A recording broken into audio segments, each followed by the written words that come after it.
appeals in the name of FIMBank PLC and KCH Shipping Co and Blair Investment Management Limited and Churchill and others. We'll just do the first one. Good morning, my Lord. My Lord, can I pick up 2 points of detail arising out of the questions being put to me by the court yesterday before I carry on with my submissions? Yes. First question I was asked was how common are received for shipment bills and which are dealt with under Article 3, Rule 3 and 4 of the Hague Visby Rules. And if one goes back to the textbooks, the received for shipment bill receives extensive consideration in the modern textbooks on bills of lading, both Aikins and Carver on bills, the latest editions, and that they are current and are a matter for continuing regulation is apparent from the fact that in the Rotterdam Rules, which were drafted as, of course, a putative successor to the Hague Rules in 2008 but never went anywhere, Article 35 of the Rotterdam Rules deals with that issue. See Carver on bills of lading, 5th edition, paragraph 1-021. So they seem still to be current. Thank you very much. The second point was how common were through bills of lading in 1924. They're very common now because of the growth in multimodal transport. But the question was asked, how common were they in 1924? The Travo for the Hague Rules show that there was discussion about through bills of lading, particularly in relation to what we call American railway bills, but also European examples. And that came up and sees various discussions about how it would work in the discussions, very short discussions, for Article 7. Thank you very much. So those factual updates. I continue my submissions. I completed the text, consideration of the text up to Article 3, Rule 6 in the Hague Rules, and I was just about to come on Article 3, Rule 6 in the Hague Visby Rules. I've taken the court to the decision of the Privy Council in the New York Star, which we'll see coming up over and over again in the cases, for example, in the Captain Gregos. I should take the court at this stage to the judgment of President Kirby in the Zhejiang coup, because that is a Hague Rules case. In a sense, it slightly crosses the boundary because he looks ahead because of what Captain Gregos has said and to the changes in the Hague Rules effected by the Visby Protocol.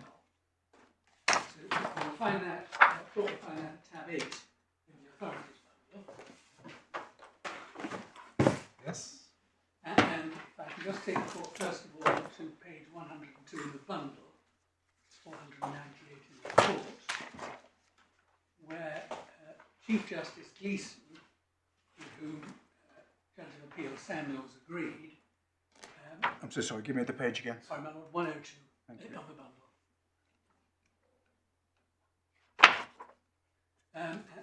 In the judgment of Chief Justice Gleeson, he identifies the issue on the Hague Rules in the left-hand column and refers to the different arguments, but then says in the right-hand column, second paragraph, it is, and there's a word missing, it is not necessary to resolve this interesting question because he gets it by a different route. He applies the contractual position under Clause 10, not the rules.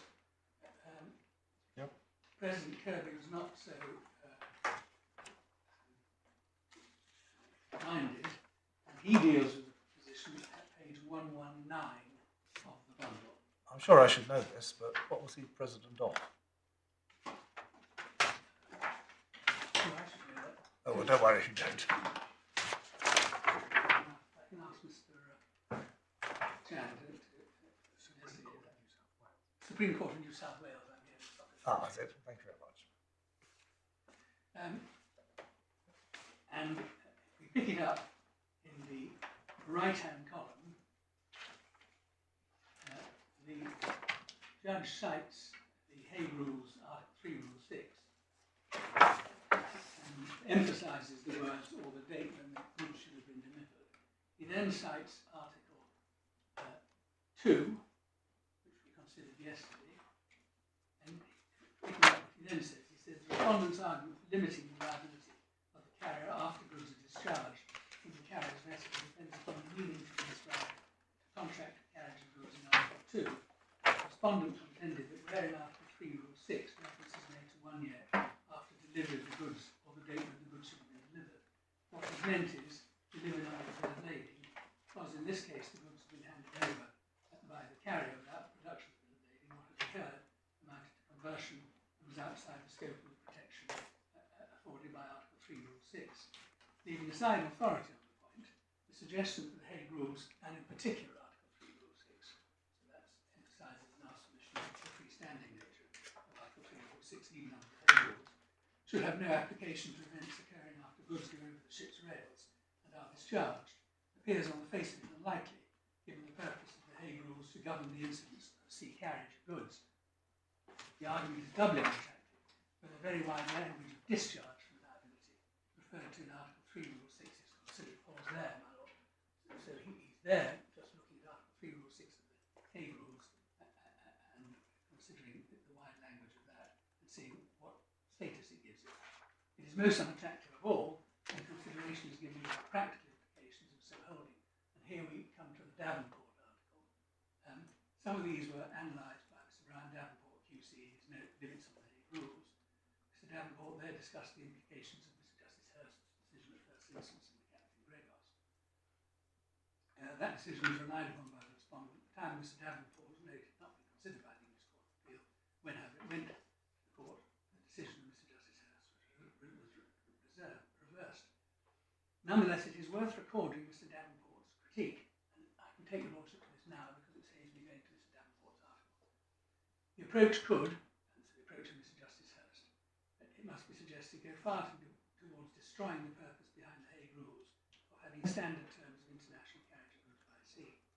If a plaintiff can find a nominal wrong either by a tort or breach of contract, show that that involves alien concepts of loading, handling, stowing, carrying, keeping, caring for and discharging goods, although the wrong involves one of those physical acts, the rules are replaced by the common law and the limitation period of the proper law.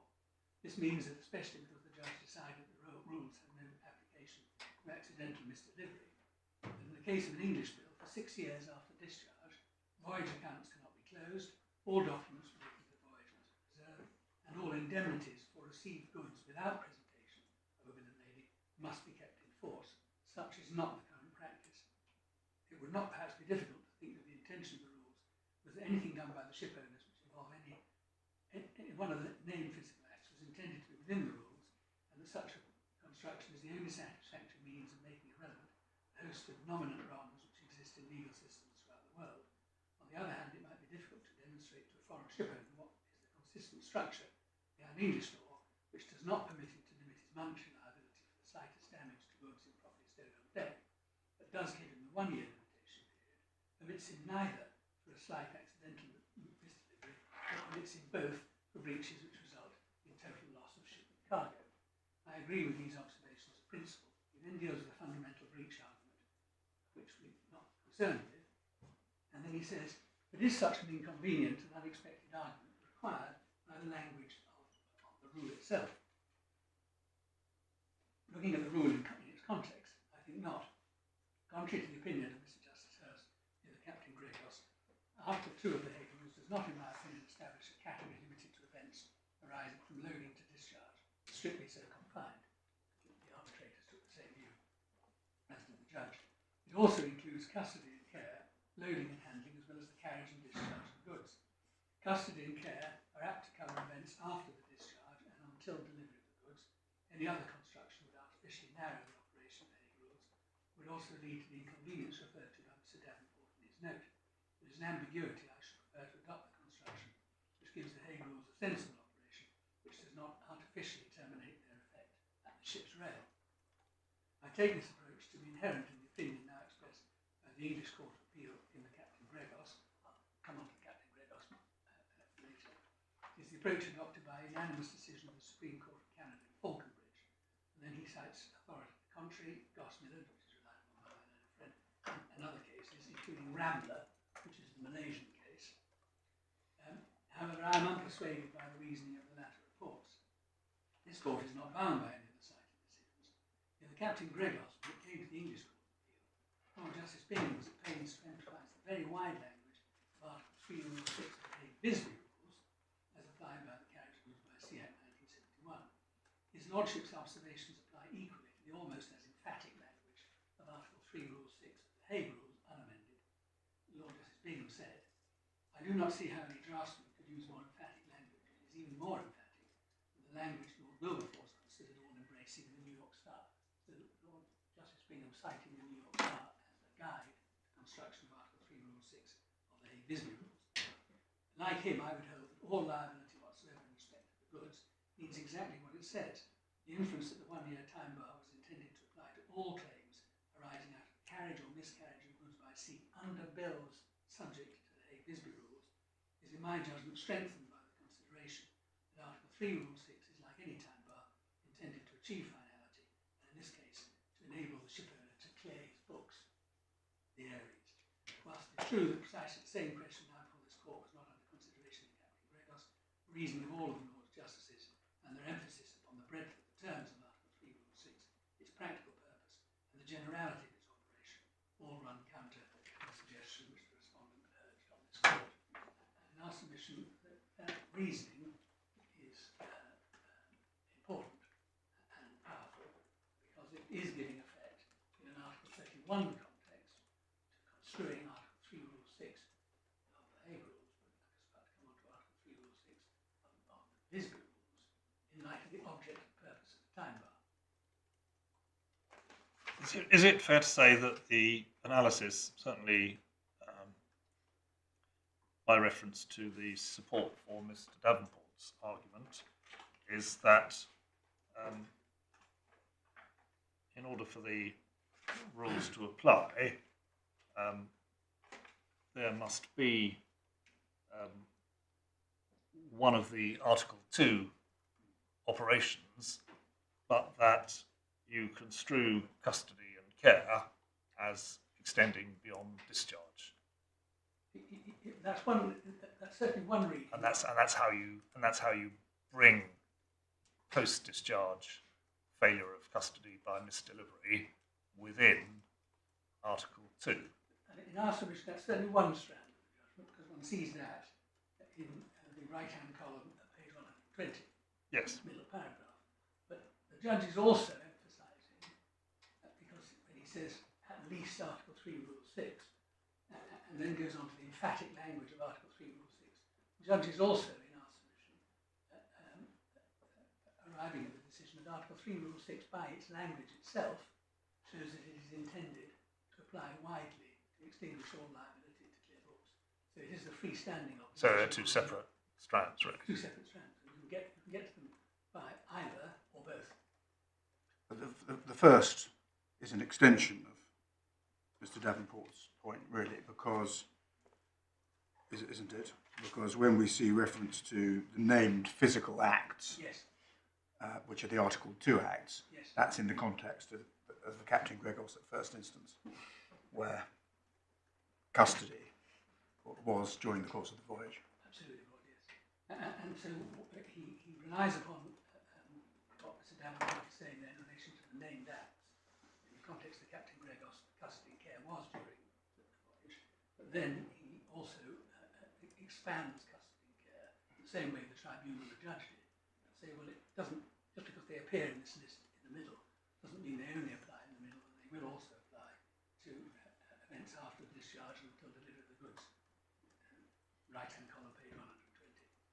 Can I be sure I've understood that these two alternative strands have radically different practical consequences? Because if Article 2 extends custody and care to post-discharge events, then all the rights and indemnities in Articles 3 and 4 apply, including the package limitation in Article 4. So that if you misdeliver, you're only liable for the quantum under the package limitation rules. Whereas if it's simply that Article 3 Rule 6 applies post-discharge, you don't get the package limitation. Is that right? Well, that's a very interesting point that Roger makes. That's precisely the debate which we're now going to go on to see in the travaux préparatoire for the Visby Protocol. Yes. Well, my point is, Am I right in thinking they do have those different They do have consequences? those different consequences. Because there's nothing in the President's judgment which suggests that he's alive to those two different. No, Lord Watch is right. They do have different consequences. If the position is that the Hague Visby Rules, apply custody and care to preloading after the goods are in the carrier's charge and post-discharge while they're still in the carrier's charge before delivery, then unless excluded under Article 7, the full suite of the Hague Rules applies to those stages. And that's certainly what President Kirby is saying, and certainly what the tribunal, the judge said. However, if the other view is taken, that, well, whatever the position under the Hague Rules, when you come to the wider language of the Hague Visby Rules, which this court is construing, and the change that was made to Article 3, Rule 6, the emphatic nature of the language, even if the rules are not extended either end, Article 3, Rule 6 applies to wrong delivery incurring after discharge. Yes, and have I understood it that your primary position is that the first strand is correct, that the custody in the Article 2 extends post-discharge unless excluded under Article 7, and it's a fallback position of yours that even if the Article 2 obligations are limited to rail, the Article 3 Rule 6 extends beyond that. I'm not sure I have a primary case. They're both of equal force in a case where I'm arguing about misdelivery, wrong delivery, because I'm not therefore concerned that, for example, package limitation, which would mean that I would want to refer to the extension. But I mean, if the court wants me to elect a primary case, then I would follow the reasoning of the tribunal and the judge, which is that the rules apply at either end, unless excluded. But if I'm wrong about that, then my secondary case is that Article 3, Rule 6, on any view, both under the Hague Rules, but specifically under the Hague Visby Rules, which this court is construing, applies to wrong delivery occurring after discharge. The narrower argument is rather more difficult on the language of Article 2. If custody, contrary to the wider argument, means custody prior to discharge, then you only get into Article 3, Rule 6 through Article 2, don't you? And however wide 3.6 may be, it may not therefore apply at all. So your wider argument is, if I may say so, much more easily sustainable on the language of the rules. By wider, you mean covering each end? Yeah. Well, that custody is a function in Article 2 which contemplates custody outside loading and discharge at either end, and therefore subject to any exclusion for which Article 7 allows, the full suite of the responsibilities, liabilities, immunities, and so on apply to that stage of the exercise. Yes. That's what I mean by the wider one, and that you get perfectly simply by saying custody in the list in Article 2 isn't confined by where it appears in the list. It applies at either end. Yes. Well, that's why I put that argument first. But if I see the difficulties your lordship is putting to me. That yes. Your lordship saying, well, if you're wrong about that, then you've got responsibilities and liabilities, rights and immunities only during the rail-to-rail period. Or in relation to those functions. Yes. Then there may be a question about how close to discharge delivery is. It's effectively in relation to discharge, which raises another question, which is the OT Sonia question, at the other end, as it were, of the spectrum. Yep. But although I understand why your lordship says my narrower construction is more difficult, the court is construing the convention as a whole as amended by the Visby Protocol, and that is why it is going to be important to see what the Visby Protocol was aiming to do and what target it was trying to hit, because our submission is that while the freestanding argument might be more difficult if one's only looking at the Hague Rules, when one looks at the Hague Visby Rules, both with the very emphatic language used, which is very difficult to construe, otherwise than covering everything, and the travaux operatoire, see what they were actually trying to hit. I understand the point, Yeah. certainly by reference to the travaux. But I entirely agree with you also that the wider construction, and it's just a question of 3.6 applies like anything else, doesn't it? Unless Article 7 knocks them out. But that's why I say that the critical point on the narrow construction is now we really are going to come on to the Hague Visby Rules and why 3.6 changed in the form it did, and that raises a very different question. Can I just explore the implication of that, so far as Article 7 and Article 3 Rule 8 are concerned? Suppose you're right in what you're going to show us, that the objective of the Visby amendments was to make Article 3 Rule 6 in the Visby form apply to misdelivery post-discharge. Yes.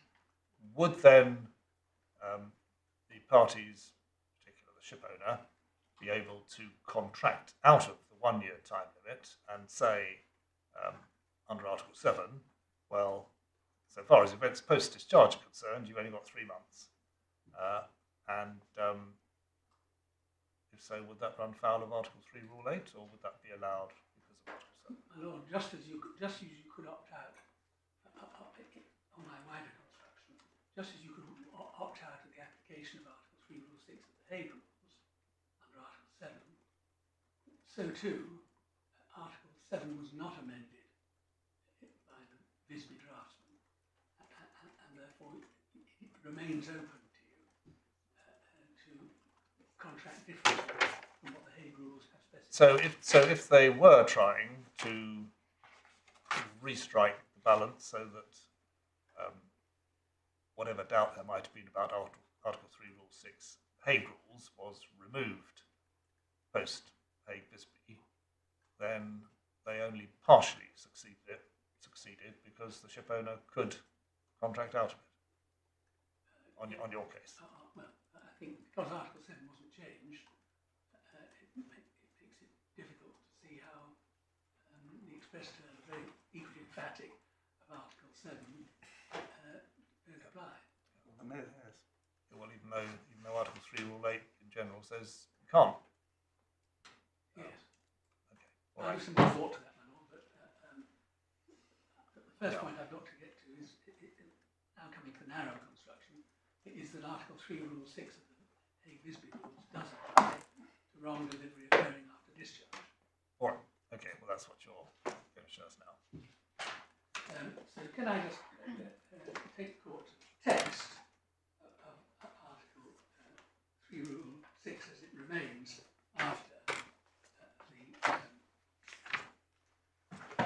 Visby Protocol, and that's find that in the carriage by C Act 1971, tab 23.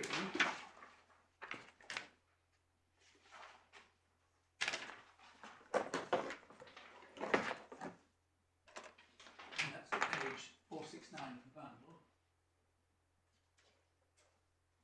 Sorry, I was just making a note. Give me that reference again. So sorry, 469. Of The carriage was by C Act 1971 in tab 23 of the authorities.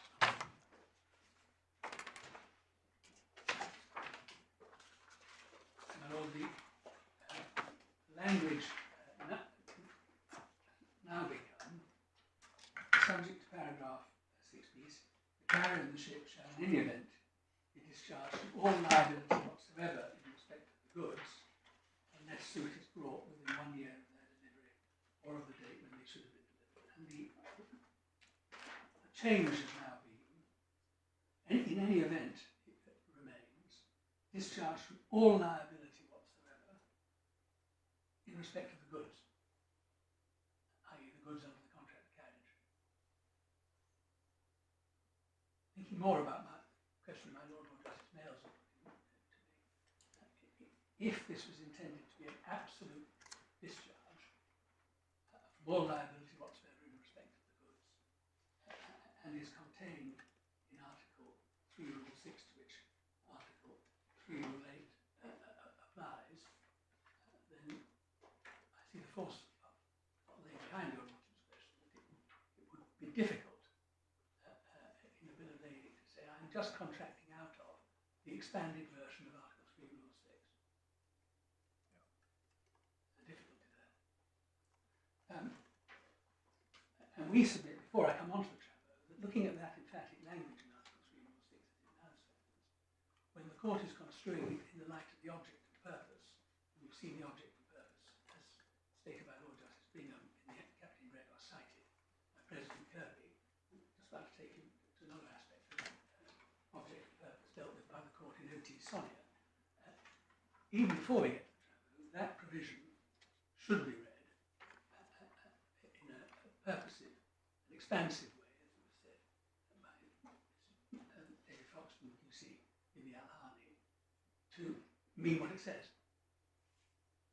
Irrespective of the rail-to-rail point, there is a complete closing of the books in respect of the contract of carriage and the goods which I have carried for you completely. All liability whatsoever in respect of the goods. And those words were chosen to make it clear that the closing of the books after delivery in 1 year was total. And that fits with, when you're trying to construe the Convention under Article 31 purposes, with its object and purpose. So I'm slightly confused by your last exchange as to where you are on contracting out of that. If a bill is presented which says after discharge the limitation period will be 6 years, let's say, and that's signed, is the effect of Article 7 then that the owner doesn't actually get the benefit of the 1 year limit? I think my primary position is my initial position. If one goes back to look at Article 7, which is unchanged, nothing herein contained, so that includes 3.8 as applied to 3.6 otherwise, or as Yeah. it would otherwise be applied Yes. to 3.6. Yes. Prevents anybody from entering a condition, reservation or exemption for loss of or damage to or connection with the goods after discharge. So I think It would really be a question of making the time limit shorter rather than longer, because the owner can always take on more onerous responsibilities Under Article 6. under Article 3.8, I think. And Article 5 also says the carrier can surrender things he wants to be more generous. Yes. So I take the court to Captain Gregos' object and purpose. Before I come to the Tribunal, then I just take the court to the O.T. Sonia, which is at tab 9 in the authorities bundle. Just before you do that, did you refer to Article 31 a moment ago? Did I? You did. I think you meant on the Vienna Convention. That's what I was going to ask. The Vienna Convention. Yes, it says so. That's right. So if we go to the O.T. Sonia, which is tab 9.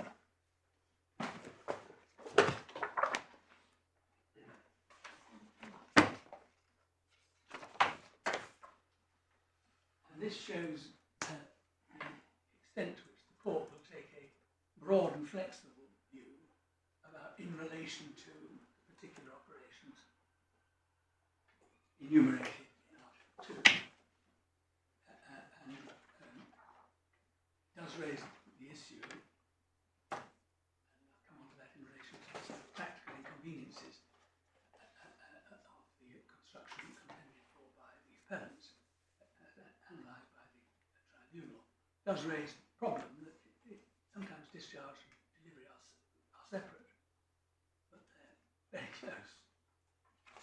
And so you will get two separate stages, and then you will get, the same way you get the penumbra in relation to loading, where you may not have a cargo, you may not be loading anything yet, but it is in relation to loading.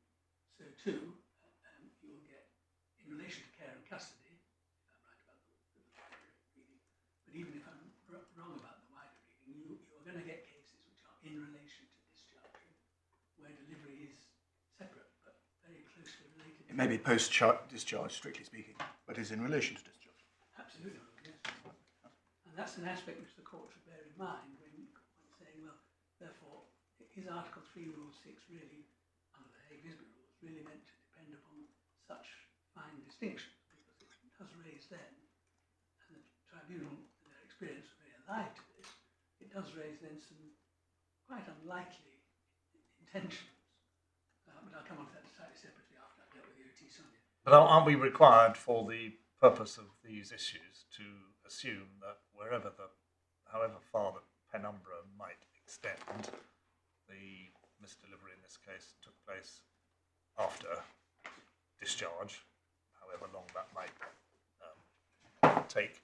Yeah, yes, had the finished. purpose of the preliminary issue was to say that Article 3, Rule 6 does not apply to what happened here, because it only applies up to and including discharge and not afterwards.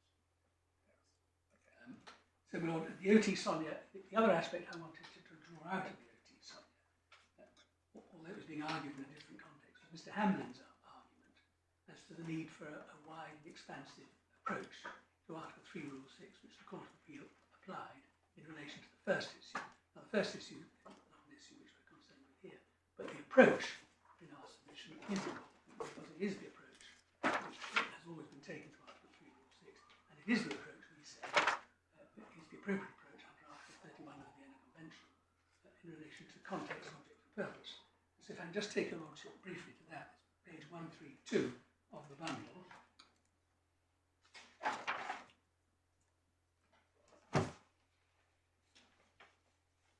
And the Hamlin relies upon the wider construction, and then he deals with the words he's construing, all liability and in any event. And then he relies upon Fothergill and the approach to the construction of the convention, Lord Macmillan, the Standard and Oscar Magno, Royal Acceptation and all that. And then he says the wider construction of Standard submitted with our page 133 left-hand column was fully in accordance with the purpose of the limitation, which, like any time bar, is intended to achieve finality. Lord Justice Bingham, as he then was in the Captain Gregos, the wider construction would to a very great extent achieve this objective, whereas the narrow interpretation would lead to a split regime. And also, he's talking about a different issue, but it's precisely the same approach we submit here, because you will have a split regime, where one single breach by the shipowner of his duties results, as so often, physical damage to the goods and delay on the voyage, with different limitation periods applying, although both heads of damages would flow from the one event. Furthermore, having regard to, I think, or of the purpose of the convention as a whole, namely to lay down a carefully balanced code for liabilities and immunities, commercial good sense required the scope of the limitation provision to be coextensive with the scope of the liabilities. Well, that's on the facts of this case. We would say commercial good sense requires the scope of the time bar to be coextensive with the overall set of obligations that the carrier has to carry out, including delivery. And the court accepts that approach at page 134, left-hand column. I'm quite satisfied with the reasons given by Mr. Hamlin that the wider construction is fully consistent with the purpose of the limitation towards itself and with the broader purpose of the convention as a whole, and that the narrow construction is repugnant to these purposes. And we would borrow those words and say that they're precisely the same when you're trying to distinguish between misdelivery of discharge, misdelivery just after discharge, and misdelivery after discharge. And if I can take the court to the commercial oddities which the tribunal identified, which the judge agreed with. One commercial oddity I've already touched on when I took the court to the judgment of David Foxton with the Al-Harney, which is different limitation periods and different proper laws and a mess in those terms. But the tribunal also focused on a number of other odd results which would be uncommercial for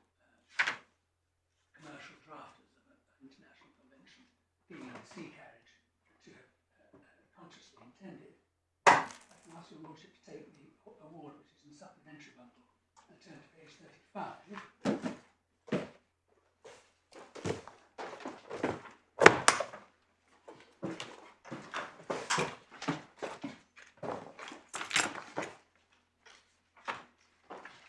Starts at paragraph 126.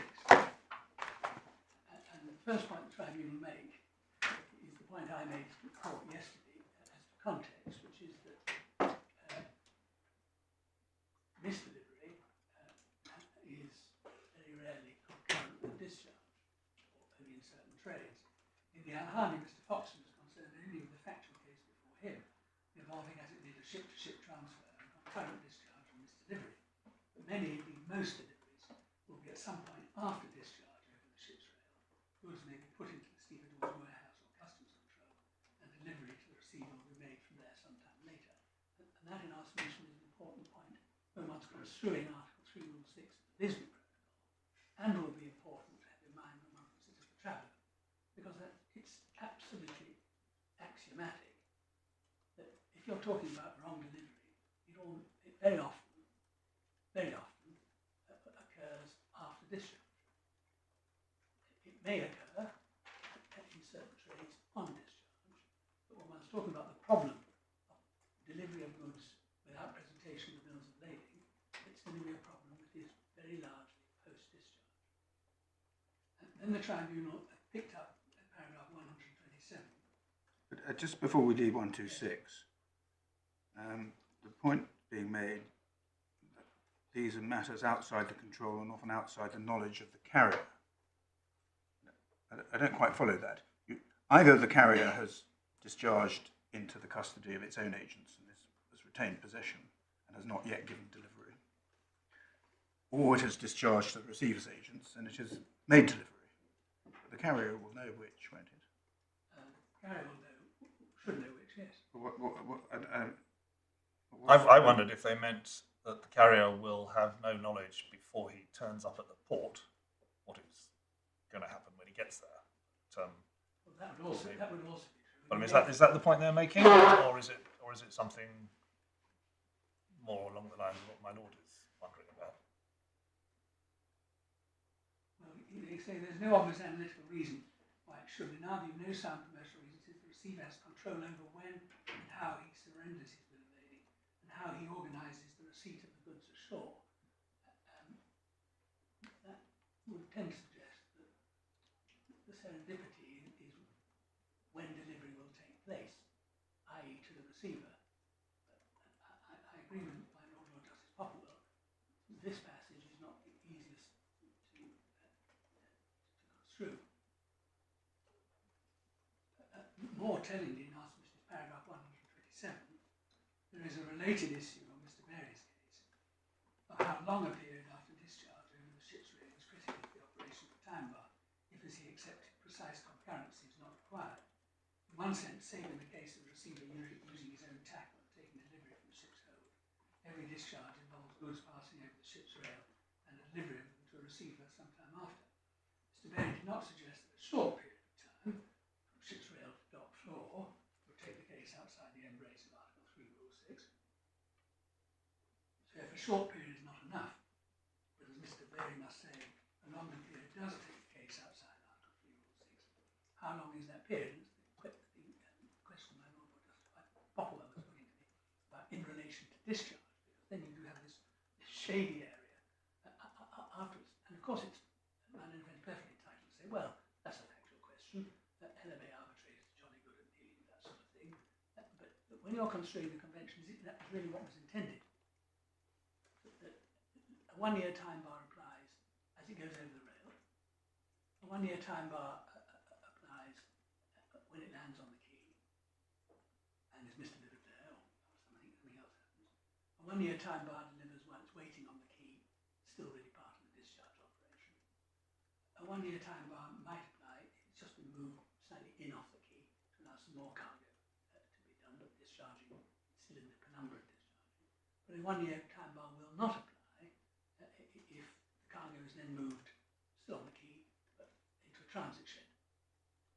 Or at least it won't apply if it's been taken on a lorry and delivered 300 miles inland, and you've got to draw the line somewhere. Yes.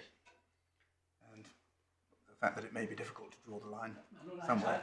I mean, you have to say you don't have to draw a line at all, and that you don't encounter these difficulties because, on your argument, it still bites. It's still in relation to discharge.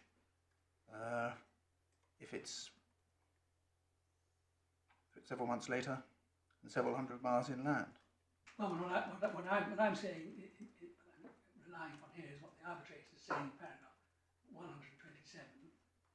And when you're construing the Visby Protocol and the emphatic wording of all liability whatsoever in respect of the goods, is that all liability in respect of the goods up to discharge with all that penumbra, or not? Well, I understand that, but I think the point you're making in adopting what the tribunal said is that the consequence of an argument that it's in relation to discharge will give rise to very difficult questions as to where that line is drawn. Yes.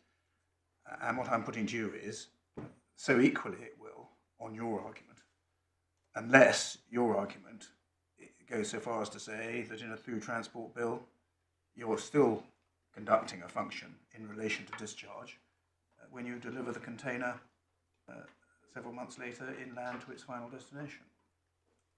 Well, I think then, my lord, if you're looking at delivery under an inland transport leg,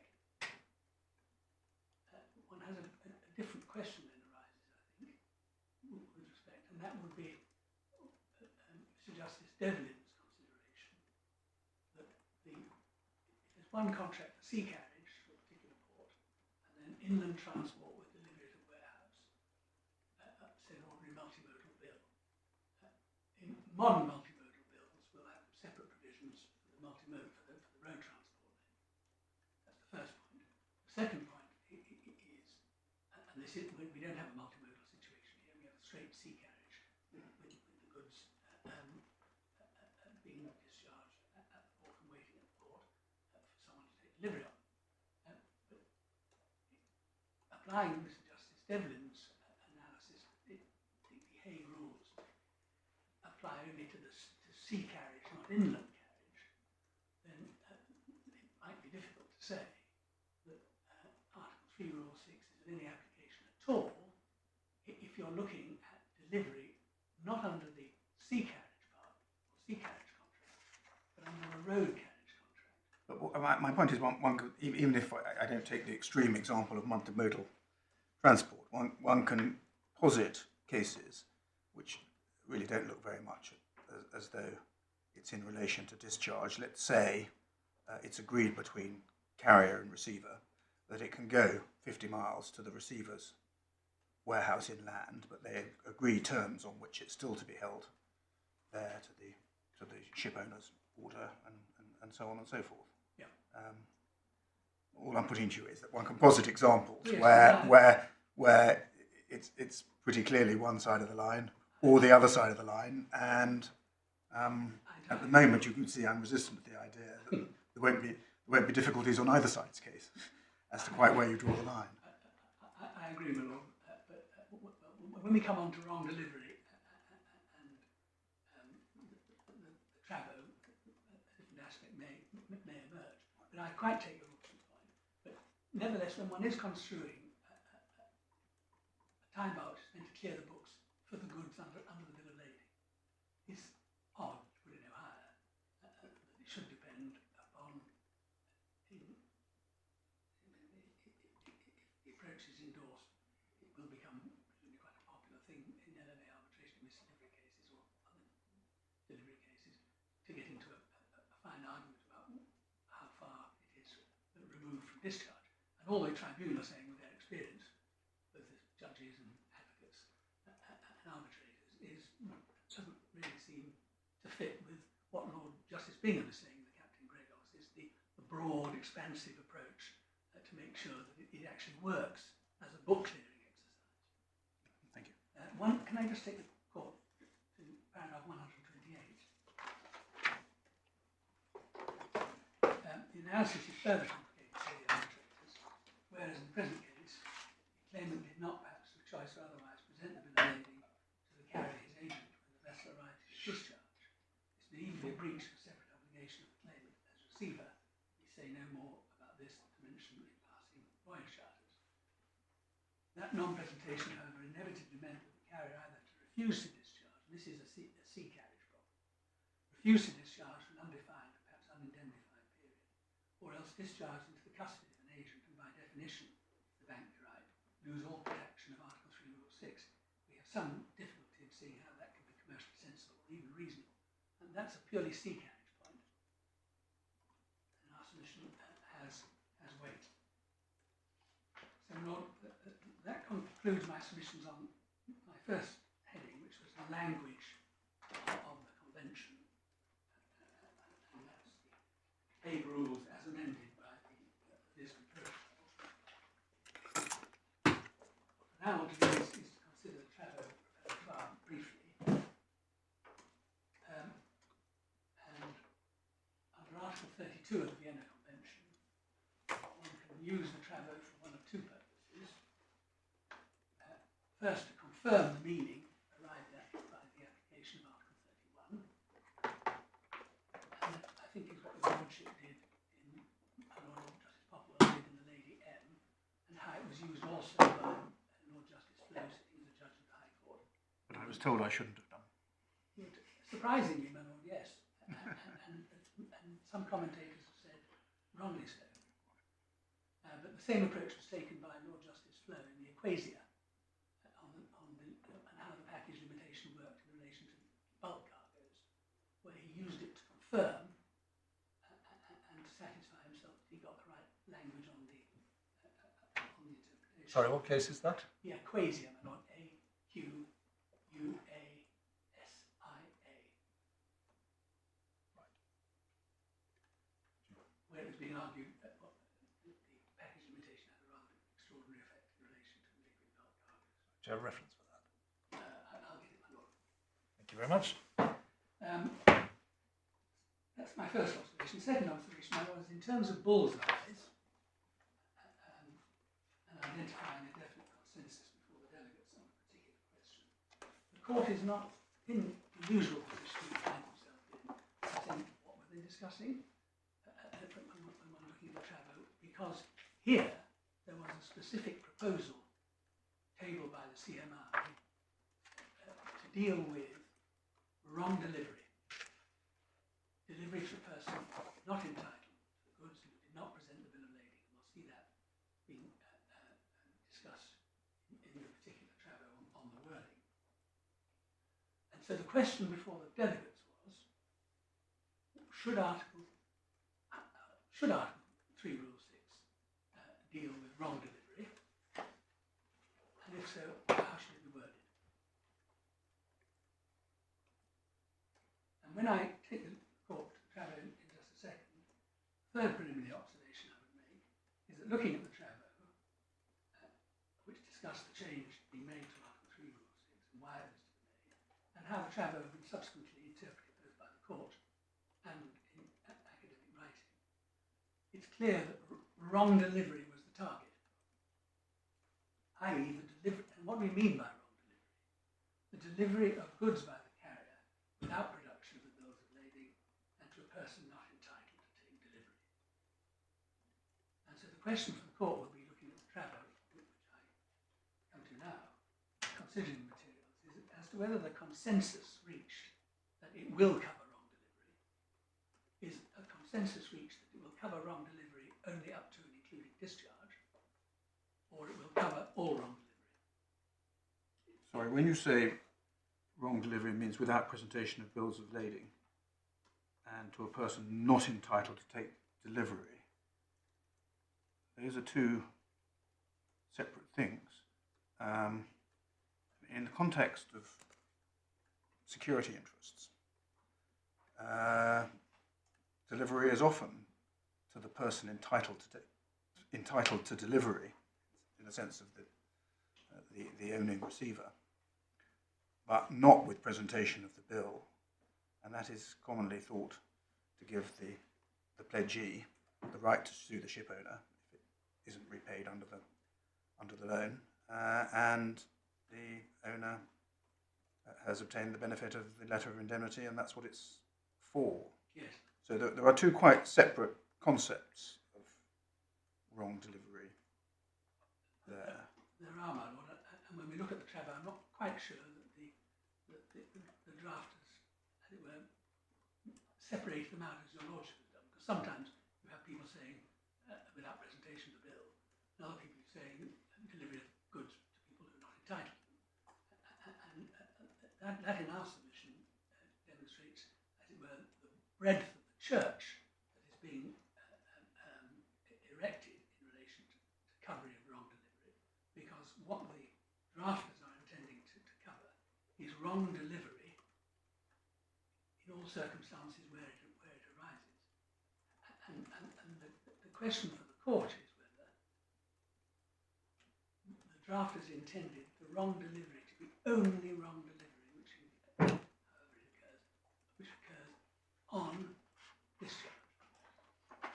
In circumstances when by 1968, whatever the position was in 1922 to 1924, the idea that someone was waiting patiently on the quayside as the net came down over the rail to take immediate delivery on discharge. I understand that point, but I think your submission then is that the change, whether this was spelt out in the Travo or not, the change which was in fact achieved was wrong delivery in the sense of delivery without presentation of the bill of lading, full stop, and therefore including the case which I posited Yes, of delivery to the right receiver, but where the bank has the security interest and holds the bill. Yes, my lord. If I get the court to Travo, it's in the tab.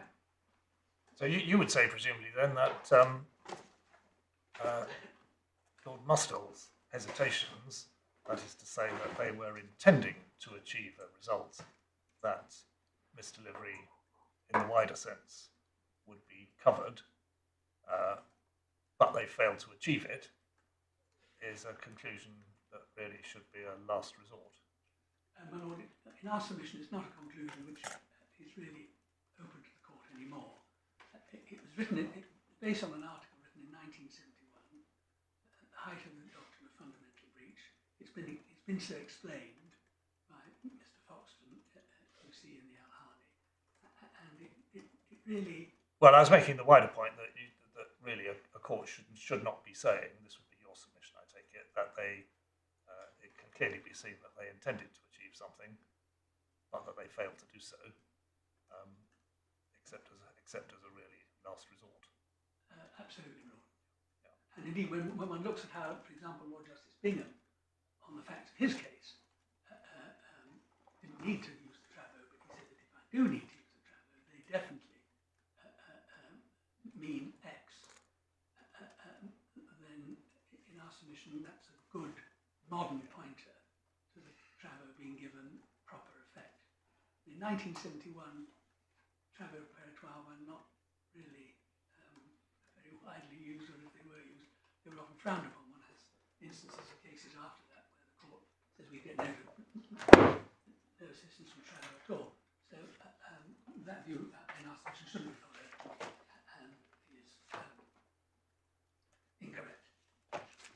So Lord, I take the court to the Travo's tab 35.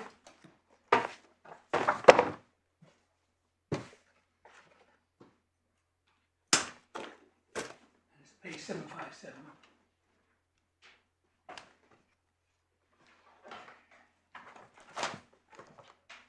And we can pick it up in the CMI conference in 1963.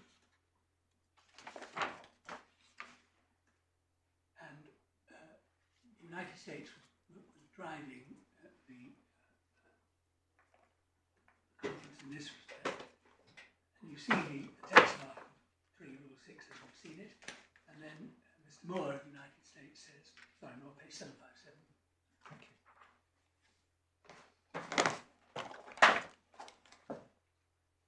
The next subject was the time limit in respect of claims for wrong delivery. The Maritime Law Association of the United States, at this point, finds itself in a large majority which will simplify and clarify the present rule by specifically making the carrier's liability with respect to the goods subject to a limitation as to time, only as regards loss and damage, but in other respects as well. Should that be not only? There's a not missing. There's a not missing rule, yes. Second missing not of the day. Here we have the French text which tells us that there's a not missing. Absolutely, my lord. There it is. And then, just to guide where we're going, the American proposal was this wide wording which we've ended up with. There was some resistance from the French delegation, and we'll see some drafting changes from the French delegation which get rejected each time they come up in favour of the wider thing, but they are quite helpful in showing what the parties were, what the delegates were trying to do by a considerable majority. So the Maritime Law Association of the US, on this point, finds itself in a large majority, and I've read that.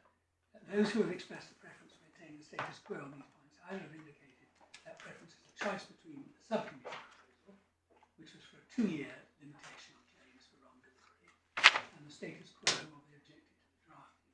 It appears that a clearly drafted revision providing a 1-year limitation on a broader basis would receive general approval. We then get into the French text, and for that, I'm afraid we need to turn to another tab. And what we've done is prepare a translation of the French text, which leaves the English in, so that you don't have to jump between tabs. And that's the translation at tab 38.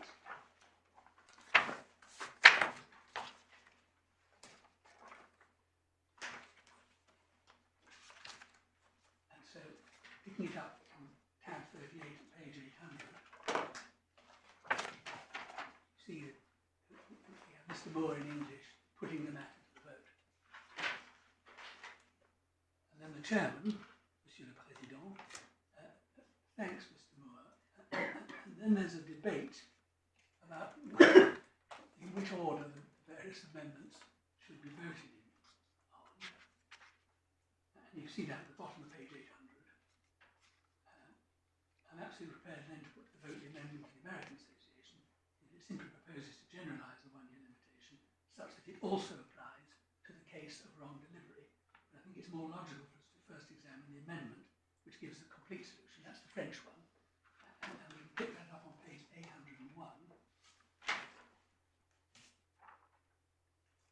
And Mr. Popplewell for the French delegation, and also the Portuguese and Polish delegations, said this: as our chairman told you, the amendment ceremony starts with the following idea: we cannot, in our convention, if we decide to cover wrong delivery, deal with this matter only partially. And this anticipates the point that my Lord Justice Nugee was putting to me. Logically, you cannot settle this matter from the point of view of time limitation without beginning by settling the fundamental point of whether the convention itself applies or does not apply. And if you say nothing more, it applies with a limitation of 10,000 francs per parcel. If you're talking only about time limitation, implicitly we seem to be saying on the very merits of the matter, we are making the convention applicable to the case of wrong delivery. And then he proposes a text which will find over the page 802, and the French text was: in case of delivery of goods to the wrong recipient, according to the lady. Sorry, where are I'm you? so sorry, Lord. 802, just after the bold 45 and 50 in the text, Thank you. just above Mr. Chairman. Thank In you. case of delivery of goods to the wrong recipient, according to the lady, the action against the carrier by the rightful recipient should be time barred by 1 year from the date on which that person learned of the delivery unduly made, without this period, however, exceeding 2 years from the date of the issuance of the bill of lading. In such a case, the carrier may not assert the provisions of the convention which exclude or limit its liability. There was then a sterile debate about which text was voted on first, which rumbled on over the next 2 pages.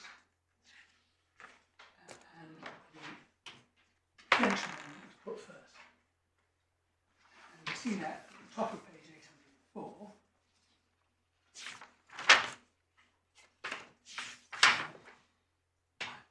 putting to the vote the first paragraph of the French amendment, not carried. I'm now putting the American amendment to you, and President, Chairman says, subcommittee having fully considered the question of time limit for claims by cargo owners against carriers like the drafting committee, prepare and submit a draft amendment. Such amendment to provide a 1-year limitation of time to sue in the broadest possible terms. And the Chairman says this will then include the case of wrong delivery. Those in favour of this resolution, please raise your hands. Carried. We now have to make a decision on the second paragraph of the French amendment, voting against. The French came back to the fray on. Sorry, it's my fault. What's the second paragraph of the French? The second paragraph is the one about in such a case the carrier may not assert the provisions of the convention to exclude or limit its liability.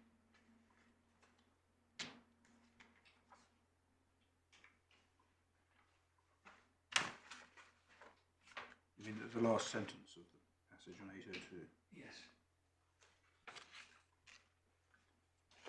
When the French come back to the matter on the 12th of June, and if we pick it up top, the chairman, Mr. Van Rijn from the Dutch delegation. Sorry, it's my fault. Which page are we on now? I'm so sorry, Ron, it's my fault. I'm taking too fast. 804 bottom. Thank you. So the chairman now puts the American proposal, and there are two wordings to vote on now. First proposal for Article 3 Rule 6. In any case, the carrier of the vessel will be discharged of any liability relative to the goods. In fact, that gets stronger. Proposal of the minority, French, worded as follows. In any case, the carrier of the vessel will be discharged of any liability relative to the goods within the scope of the provisions of this convention. And the French, if it helps, is toute responsabilité quelconque relativement aux marchandises sous l'empire de la convention. Sue what? Sous l'empire, under the aegis of the empire of the convention. Thank you. And then Mr. Prodromides explains this latest amendment. And if we can pick it up about 5 paragraphs down, if we take the text of that majority as reported there, 3 paragraphs Yes. above 410. If we take the text of the majority, any liability, this means that we are not expressly talking about the wrong delivery. This explains that even in the case of wrong delivery, time limitation is still 1 year. This seems to imply that the wrong delivery is covered by the convention and that consequently the convention applies. On the contrary, in the text of the minority, in saying any liability within the scope of the provisions of this convention, we are leaving the door open on the point of whether or not the convention applies to the wrong delivery. If it's decided that the convention applies to the wrong delivery, the time limitation should be 1 year and the limitation of liability should not apply, nor the time limitation. In other words, the minority has proposed to add the words within the scope of the provisions of the convention, rather amusingly, so as not to expressly settle the matter of wrong delivery, because this minority thought this matter was not 100% clarified this morning. And then the proposal is being put, but Mr. Graham from Norway interjects. I just want to say that we take this matter up in order to clear up small practical points in the matter of wrong delivery limitation, and the minority drafting will not help us at all. I come from a country where questions of wrong delivery are not treated according to our judgments as being within the scope, and for instance within the limitations of the amount of the convention. What we want to have in the whole idea of taking this up is to have one small practical matter settled, and that must have the time limitation, and in the minority drafting that goes overboard. And then the chairman puts the vote, and the majority is carried. And so what the court is considering there on the travel is what do they mean by wrong delivery, and are they really limiting themselves to wrong delivery only on discharge? In our submission, it's a fair reading of the travel repertoire. It's not possible to get to that reading. The travel has been considered by the Court of Appeal and the Captain Gregos. We can take the court to that.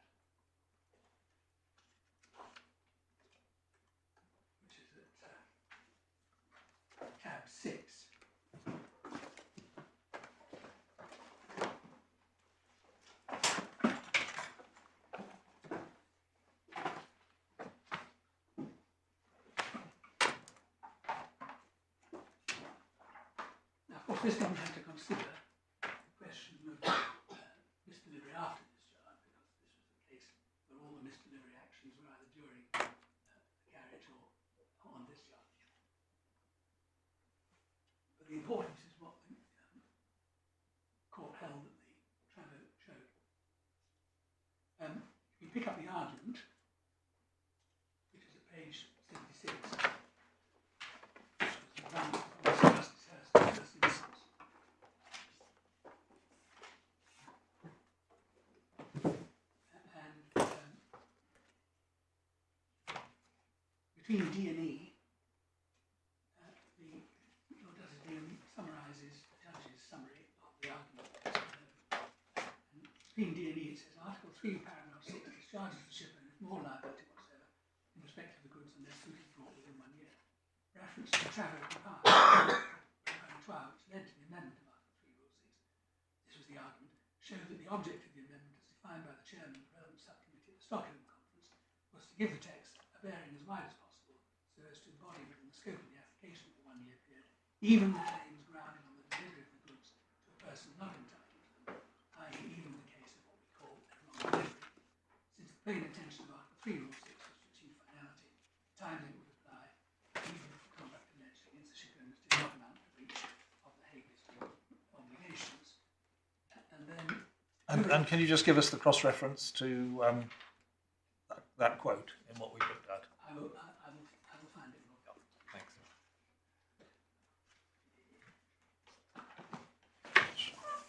And then Is that quote a quote from the Stockholm Conference, or is it I just want to check that because it may be a quote from the judgment? I wondered if it was a quote from Mr. Justice Hurst's judgment. We can check that as well, my lord. I don't have that judgment here. We'll come back to that. Over the page, page 77.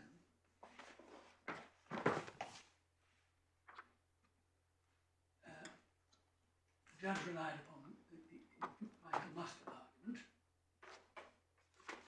and was unpersuaded by Mr. Diamond's article. Having reached that conclusion, he held that the Travo Tribunal could not possibly be invoked to support a contrary view. Misdelivery, whether dishonest, honest, intentional, or merely mistaken, was entirely outside the scope of the rule, meaning I think Article 3, Paragraph 6. If, however, it was appropriate to have regard to the Travo, he recognised that they tended to demonstrate a legislative intention to apply the time limit to cases of wrong delivery, but held that there was no legislative intention that the time limit should apply in cases of theft by the carrier. If contributor's main conclusion wrong delivery was within the scope of the rules, he would have declined to hold that theft by the carrier was within their scope. Very clear words would be required. Then Lord Justice Bingham refers to the New York Star, which I've already taken the court to. Over the page, at page 78, is the language about oil racing and the interpretation of Article 3, Rule 6 to achieve finality. And the court reaches its decision on that basis. If you come down to the bottom of page 79,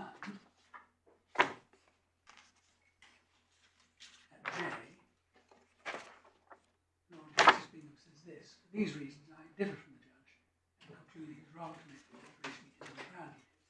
In reaching my conclusion, I'm not greatly influenced by the Travo Tribunal. It seemed to me to be concentrating on a different problem, namely delivery to a party who does not present the bills. But I hold the view, if it be relevant, that the Travo certainly do disclose the legislative intention which the judge found. I am pleased to find that my conclusions reflect those of Mr. Brian Davenport in his article. So wrong delivery being the legislative intention of the Travo. And then the last reference I will take the court to in relation to Travo is the article of Anthony Diamond QC as he then was, which is in the authorities bundle at tab 32. It's a very short passage. It's page 559.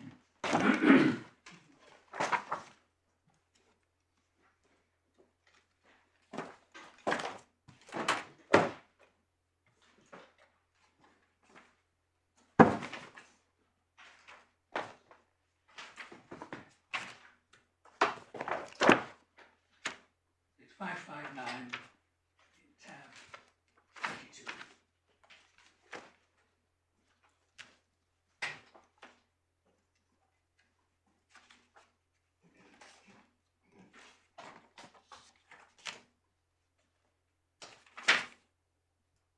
Under the heading the time bar. The only important question arising on the Visby amendments related to time bar is whether the substitution of the words discharge from all liability whatsoever in respect of the goods for the former expression discharge from all liability in respect of loss or damage has the effect of making the 1 year time bar applicable where the carrier has misdelivered the goods.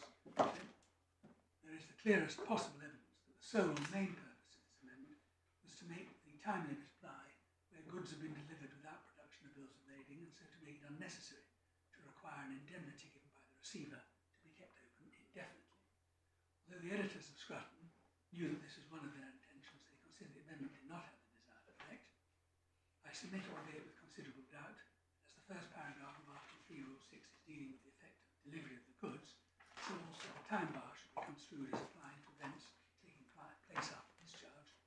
If so, I submit again with doubt that the limit should apply. And we submit, although those views are tentative, the court, having seen Travo and considering the language of the provision and its absolute width, should be very reluctant to conclude that the legislative intention was to get wrong delivery without presentation of the bill only at the rail or within the penumbra extending from the rail. Footnote 88 gives us rather more by way of Travo than we've looked at before, doesn't it? Sorry, Lord? Footnote 88. Yes, it does. Yours, that's correct.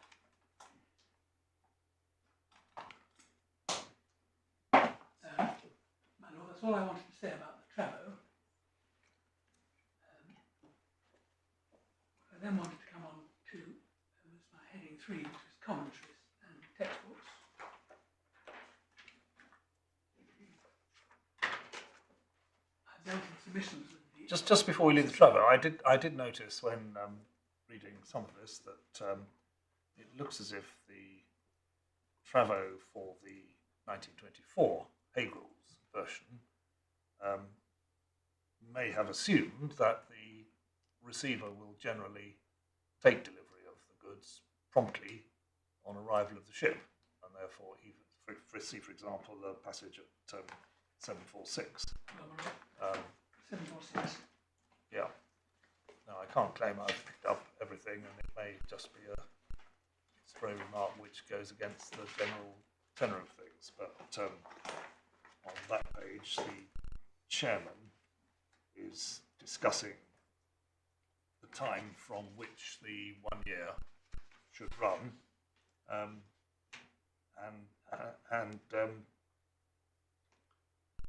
saying that in the case of bill of lading providing the right of delivery by another ship or of transit shipment, the court would say that normally these goods were to be delivered on arrival of the ship. Wouldn't prove difficult if the receivers used reasonable diligence. And I think it goes on in other places as well to say that receivers would usually want their cargo promptly. So I don't know to what extent they were contemplating some of the delays which maybe became more common later in the century. Well, they were certainly providing for a period in Article 3, Rule 6, first sentence, between discharge of the goods and the receiver taking the goods. And there one gets into a number of problems, because your Lordship says you expect the receiver to come along reasonably promptly after the goods have arrived. Well, that may be so, but if the goods are collected 2 days after they've been discharged, and are either on the quay or further back on the quay on a go down or a transit shed, the problem still arises. Yes. So, Yep. All right. Well, that's probably a bit of a red herring. Anyway, where did you want to go? my third heading is commentaries. Commentaries. I'm conscious of time. I indicated to my learned friend that I was aiming to finish at 12:30. That might be slightly optimistic, and maybe 12:45. But I'll try my best to finish by 12:30. Right. So, my Lord, in relation to commentary, I dealt with Michael Mustell's article in 1972 Diamonds article.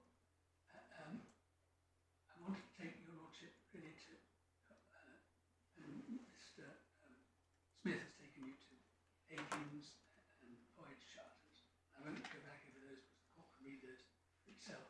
I want us to take the court to two extracts.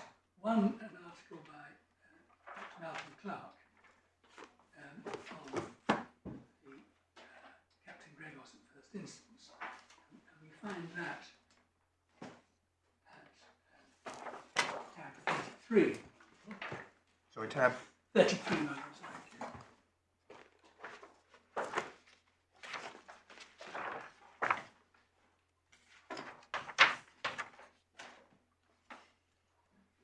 And if we pick it up, at page 570, Dr. Clark summarises the judgment, and then going over at page 571,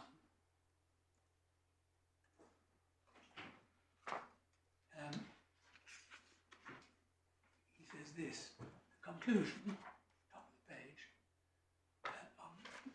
because it has is mistaken, not only because it does not fully answer the arguments of the carrier, because it takes into sufficient account the broader context of the rules, and because it assumes the operations mentioned in Article 2 are sequential and exclusive.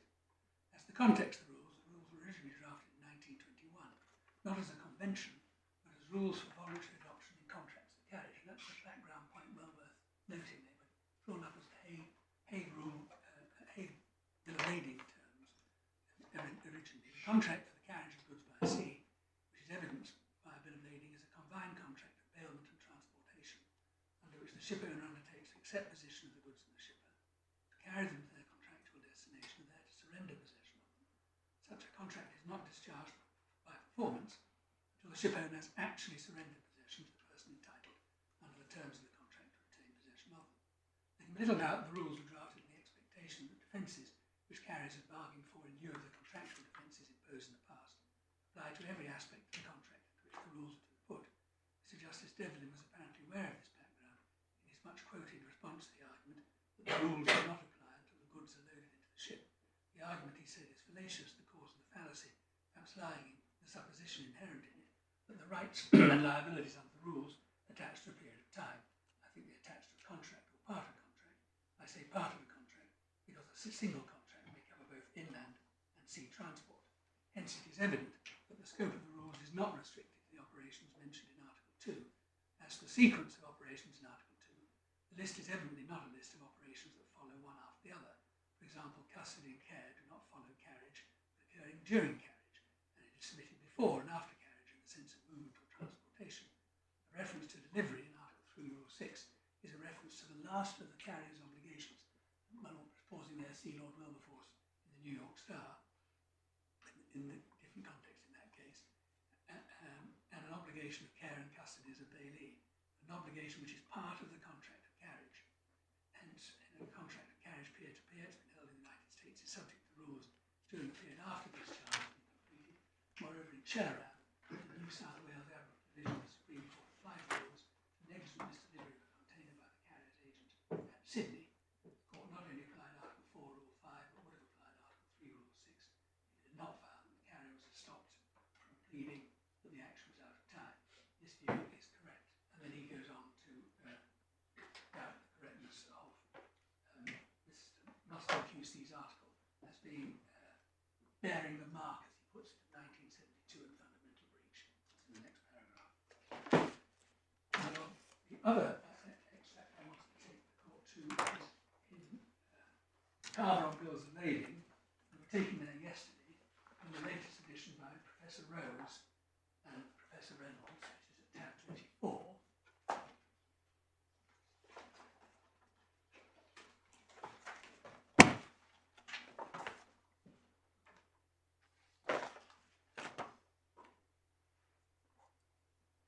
And it's the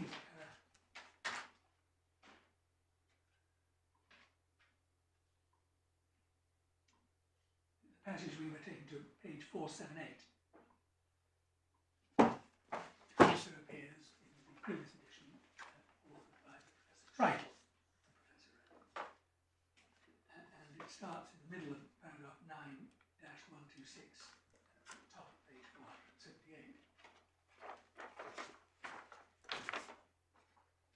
is also just after the reference to footnote 537, there is also one duty which is essential to bill of lading regime, but very frequently performed outside the period of responsibility altogether.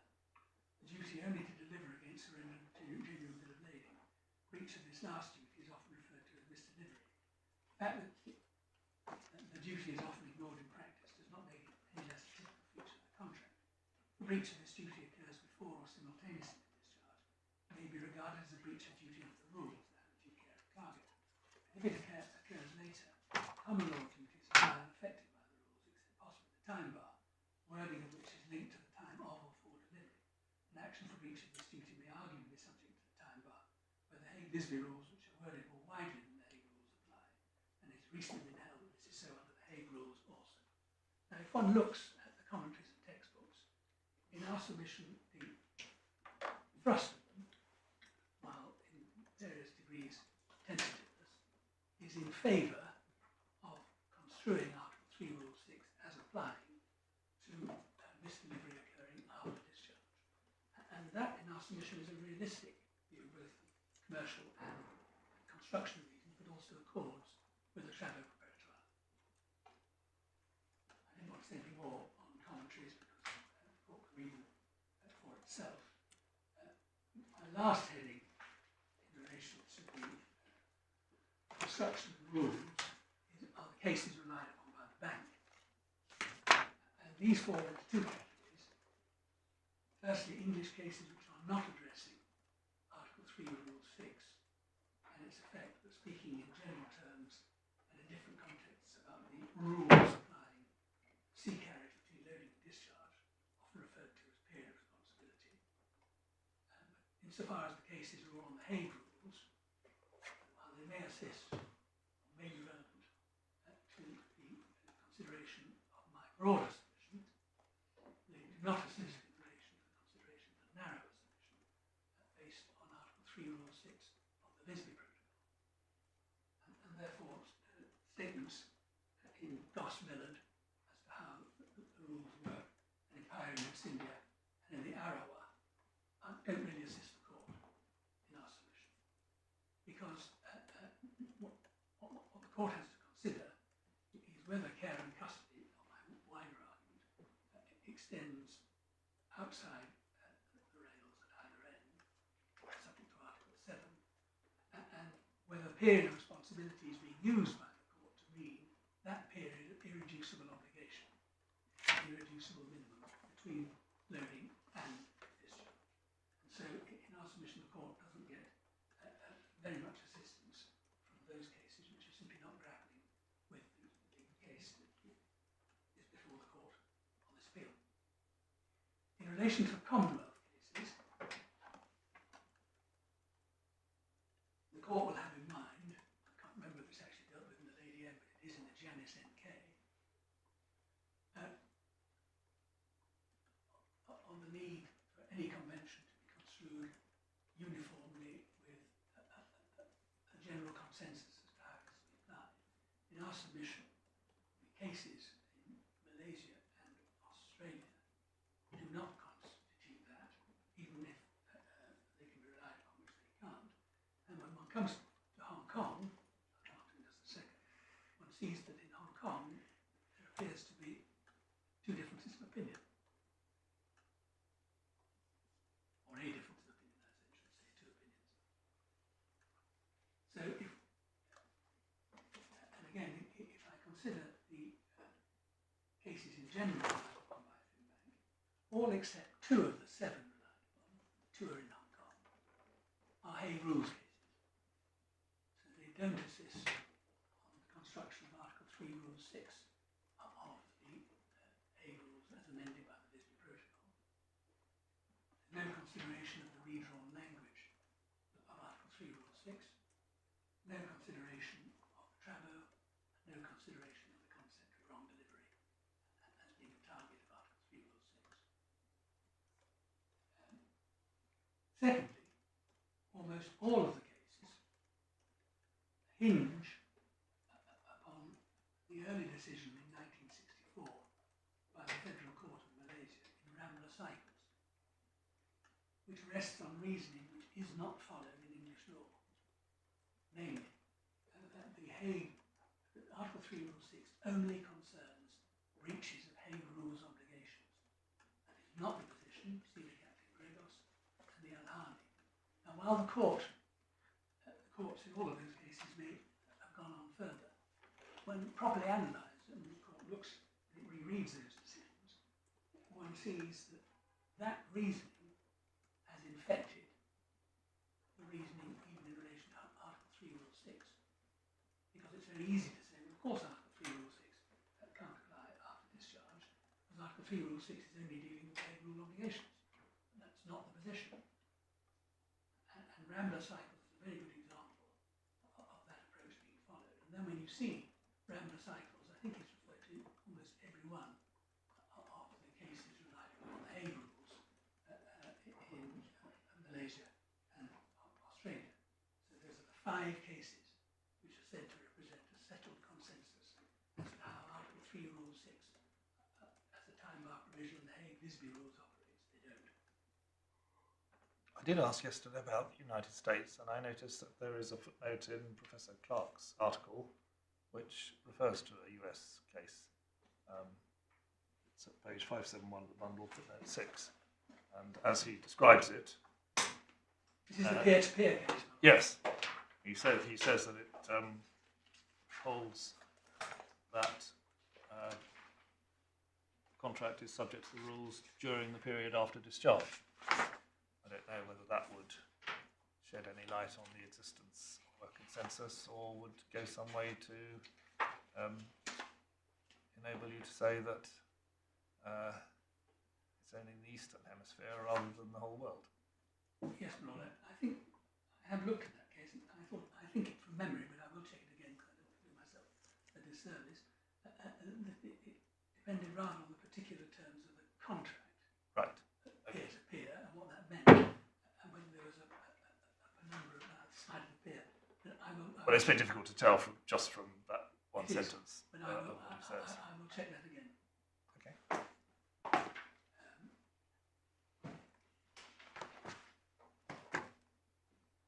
In relation to the Hong Kong cases,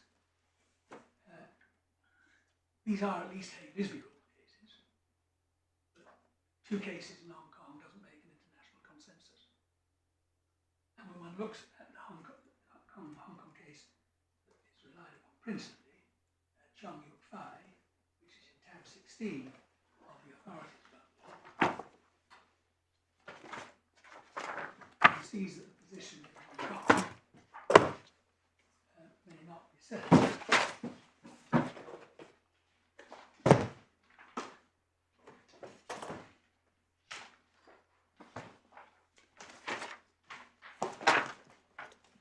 If you can turn to page 279, sorry, wrong page, 281.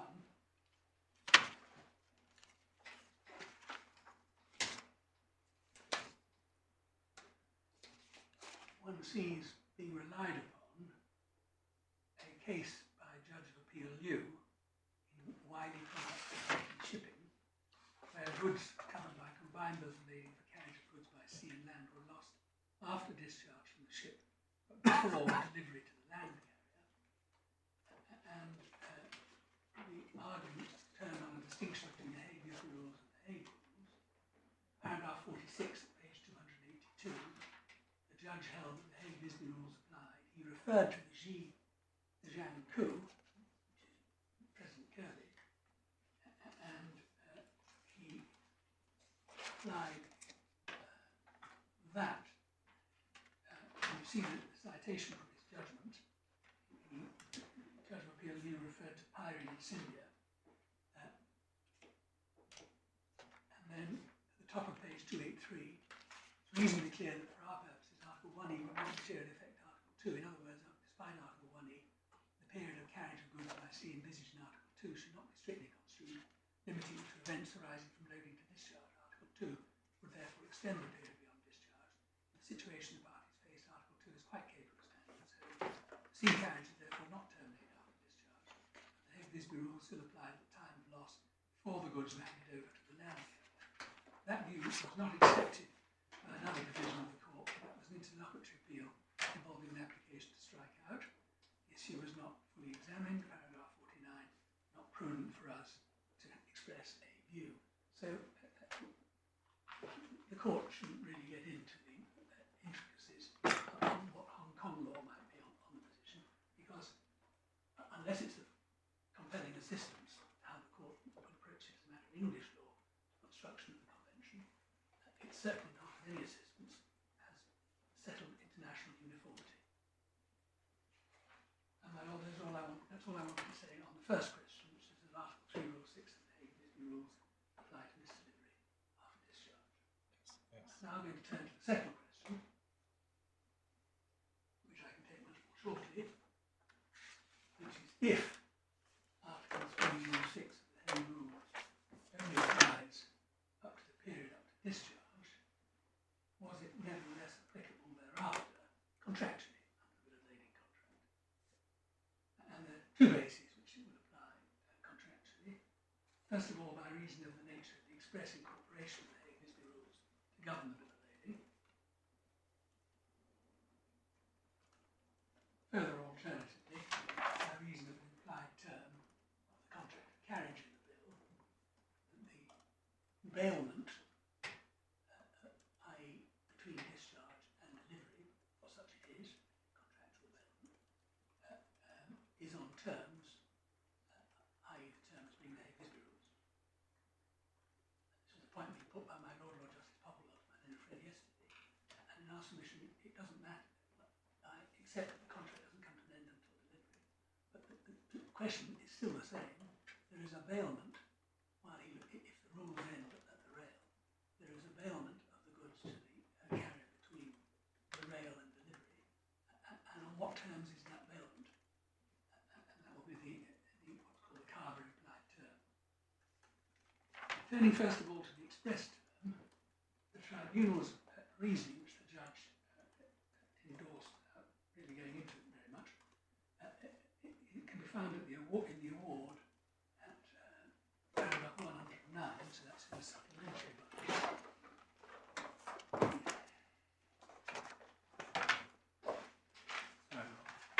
Supplementary bundle at page 31.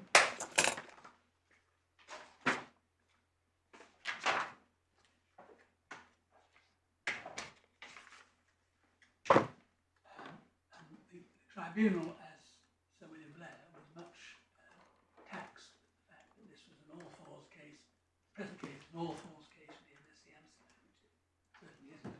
But the tribunal dealt with that at paragraph 109. So this, that's the MSC Amsterdam, was a case by Article 4, Rule 5, not by Article 3, Rule 6. So also it was a case where the express terms of the bill made it impossible to imply the term proposed by Claimant. Importantly, it did not concern the bill of lading, incorporating a charter party providing this charter party shall have effect to the Hague Visby Rules, which shall apply to any bill of lading issued under this charter party. Here we are concerned with the contractual application of the Hague Visby Rules to any bill of lading issued under this charter party, and the true construction of that term. The bill of lading in terms applied the Hague Visby Rules in effect to this bill of lading, and the question is what that means. Does it mean, in the more confined sense, specific limited carriage by sea aspects of this contract contained in or evidenced by this bill of lading, or does it mean, more generally, the parties' rights and liabilities in this bill of lading and the contract contained in or evidenced by it? And the tribunal say over the next page, page 32, paragraph 111, it is our view that the proper construction is the more general one and not the one confined to the specific carriage by sea aspects. After all, delivery as a presentation to the lady is well known as fundamental, and it would be somewhat bizarre to exclude such a fundamental provision from general words. The present bill of lading is thus in important respects radically different from the terms of the bill of lading in the MSC Amsterdam. It seems to us that what we may call the carver implication is entirely active in the present case, and is not excluded, if indeed any implication is required at all, given what we say in paragraphs 100 and 102 above. Contractually and indeed compulsory, the Hague Visby Rules apply to the bill of lading, thus whole matrix of rights and liabilities under the bill of lading, which must by definition persist up to the giving of right and true delivery. And then they say that NSEMs and the court have taken a different view of that position. So that's the first basis upon which we say that the Hague Rules, so the Hague Visby Rules, apply to the whole of the period envisaged by the contract in the bill of lading. Because the Hague Visby Rules have been applied to the bill of lading, all aspects of the bill of lading. If we're wrong about that, Well, that's slightly surprising, isn't it? If, which is the premise, the Hague Rules don't cover what we're talking about. The fact that the parties say, by, in this case, incorporation of a charter party term, which in turn says that the bill of lading should be subject to the Hague Rules, it would be surprising if they were to give the Hague Rules a more extended scope than would exist if, for example, they were incorporated by a simple cause paramount or by statutory application. well, I think it must depend upon the wording of the clause that applies. Well, of course, but that's why I said just relying on the simple wording shall apply to the bill of lading doesn't look as though it's doing much which is any different from any of the other methods by which the Hague Rules might be applied to the parties' contract. Well, my lord, we would submit that shall apply to this bill of lading is wider than, for example, the Hague Rules are incorporated into this bill. But then I can see the force of your lordship's point that one takes the Hague Rules and one just drops them into the bill of lading, and that's that as a part of the bill of lading. But in our submission, this tribunal, the experience tribunal, we're right in saying that shall apply is different. And the judge agreed, and we rely on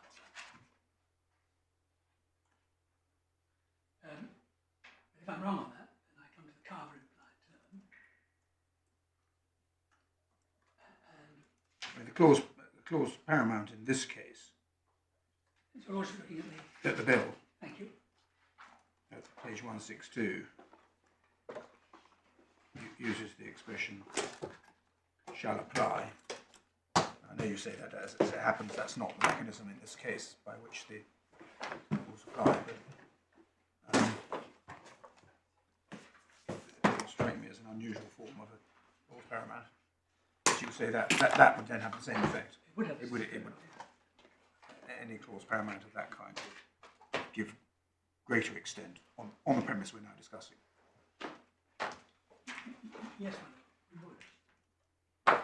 And indeed, But not if it says be subject to or shall incorporate. well, one has to ask for what it means shall apply to this bill of lading. The bill of lading it may start with goods received before loading. Definitely will consider the stage after discharge and before delivery. An obligation under the bill of lading to deliver. An obligation under the bill of lading to hold the goods after discharge for delivery. When the Hague Rules are applied to this bill of lading, are they applied, as the tribunal put it, only to that part of the bill of lading which governs the sea carriage, or is it applying it generally?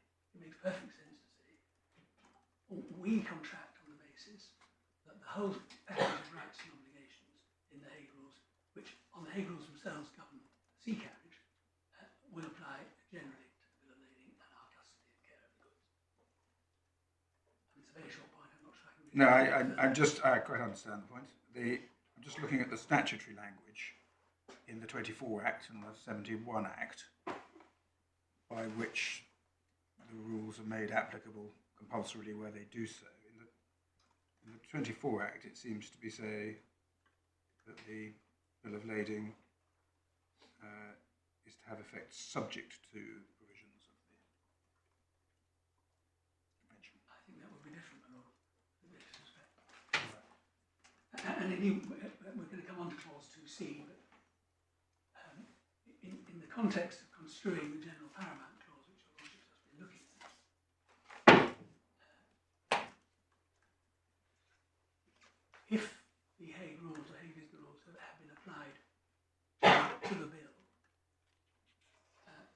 clause 2C, and there was no clause 2C, then the obligations in relation to care and custody after discharge would apply to the post-discharge stage, whereas the parties at C would look to be an exercise of the Article 7 right to make sure that although they've said that the Hague Rules will apply to the bill, nevertheless, in terms of loss and damage to the cargo and deck cargo and live animals, it doesn't. So I do come on to the implied term. And again, this is a very short point. The question is whether, although the contract in the bill of lading is one single contract for the carriage of goods by sea, which necessarily incorporates delivery and therefore custody after discharge and before delivery, and possibly custody before loading, do the parties objectively intend there to be two separate regimes?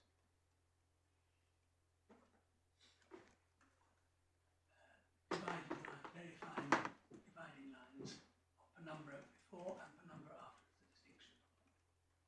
And in our submission, the bailment here is almost inevitably going to be on the same terms as apply to the middle.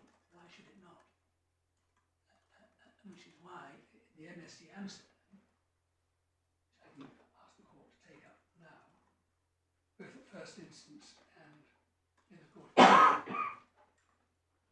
the assumption was made, well, of course, unless you don't contract unless you contract differently, then it's pretty easy to think that the Hague Rules will apply.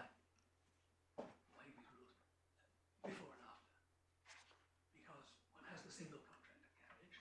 The idea that people have different limitation regimes with all the differences that may apply before and after, but not in the middle. So you have two sets of limitation regimes. You might have two other sets of limitation provisions or no limitation provisions, different defences, different obligations. It is unlikely. And when one tests it at the penumbra, it really is unlikely, because take the point that my Lord Justice Popplewell and I were discussing about when discharge ends or when loading begins or on a discharge case. It really does mean that the parties are envisaging a radical change in the contractual basis, literally hours after the goods have landed on the quay. Well, there may be quite good reasons for that. If you take the fire exception, for example, which applies during the I think traditionally it's thought that which is favourable to owners, essentially, in that it covers negligent fire and so on, is justified because of the particular risk of fire on vessels at sea. And the same wouldn't be true once they're in the warehouse. So it's not necessarily obvious that the parties would want all the same terms or would regard it as reasonable for all the exceptions to apply to the period when the goods are on shore. Well, I mean, our submission is that the contrary supposition is that they leave it completely unregulated, and therefore it would depend upon common law of bailment and nothing else. So that the same damage which occurs 1 hour earlier is governed by the Hague Rules, where it occurs 2 hours later. When one asks, is that really what the parties intended in this single contract of carriage? Will you please, I drop my goods off at Felixstowe, take them to Rotterdam, and deliver them to the person who presents the bill. That's in realistic terms, although we're doing this exercise in saucissonnage around the rails, in realistic terms, that's the contract of carriage. And the supposition that different terms should apply at different stages, with all the inconvenience that happens, particularly in relation to time bars and package limitations, is in our submission unreal. And one sees that in the MSC Amsterdam. Can I just ask the court to turn to that? Tab 17, its first instance decision is first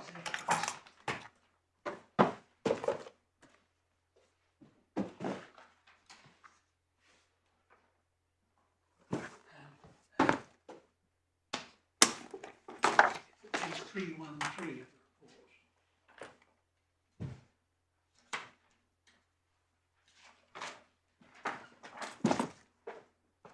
Paragraph 94, sorry.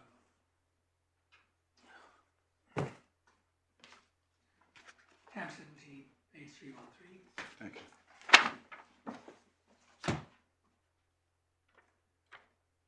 Paragraph 94. The HVR rights obligations are concerned with the carriage of goods by sea.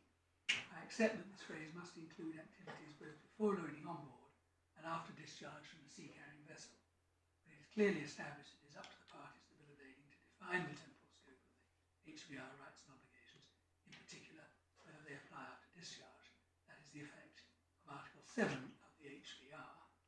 In this case, the general approach to the bill of lading is to limit the responsibilities of the carrier to the time that the goods are on board.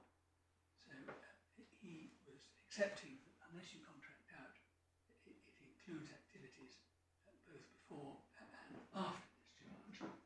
And the Court of Appeal took a similar approach. If one turns on the next tab and turns to page 338.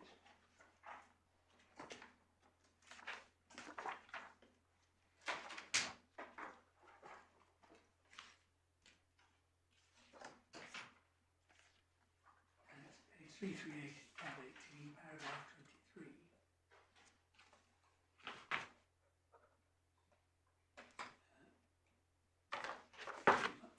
It must follow from this that the parties are free to agree on terms other than the Hague Rules or the HVR for periods outside the actual period of the carriage. No doubt if no agreement is made for the period after discharge, it might be easy to say that the parties have impliedly agreed that the obligations and immunities contained in the Hague Rules continue after actual discharge until the goods are taken to the custom receiver. That is the view expressed in Carver. And in our submission, there might be easy to say it is an important pointer to how the courts approach it. And what's easy to say if one looks at Carver on bills, the court was referring to the second edition, but the position hasn't materially changed in the edition now current, which is the fifth edition. If I can ask the court to turn back to tab 24, turn forward to tab 24.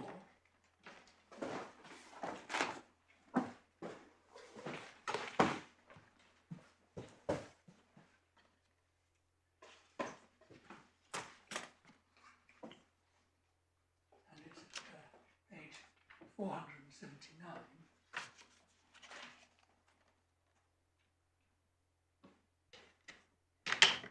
Paragraph 9135.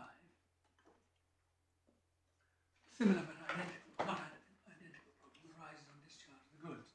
The rules may appear on their face to cease operation on discharge, but the contract of carriage under bill of lading normally requires the carrier only deliver against the bill of lading. However, consignees will rarely take delivery of the goods at the ship's rail, and will normally collect them after some period of storage at or near the wharf. That's citing Lord Wilberforce in the New York Star. There will certainly be circumstances where delivery is for some reason not effective, and the carrier then warehouse the goods on his own account as bailey, unless he is empowered to act as agent for the consignee. But until any such occurrence, it is arguable that under English law the carrier still holds the goods not only under the contract of carriage but also under the rules, unless again, as is perfectly permissible, he alters his responsibility at this stage by a term or terms of the contract of carriage or by a special agreement at the time. As already has been stated, the main practical consequence of the extension or continuation of the carriage contract is the application of the package or unit limitation, fire extension at the time of our prohibition of reducing liability of Article 3 Rule 8. The duty of care of cargo would usually exist under the bailment rules in any case.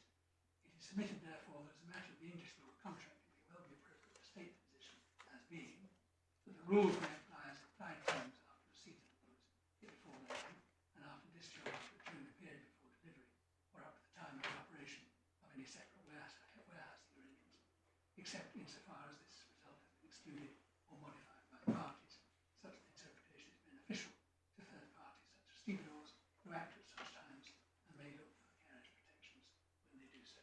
We rely upon that as an accurate statement, and we suggest on those circumstances, unless very clear provision is made contracting out, then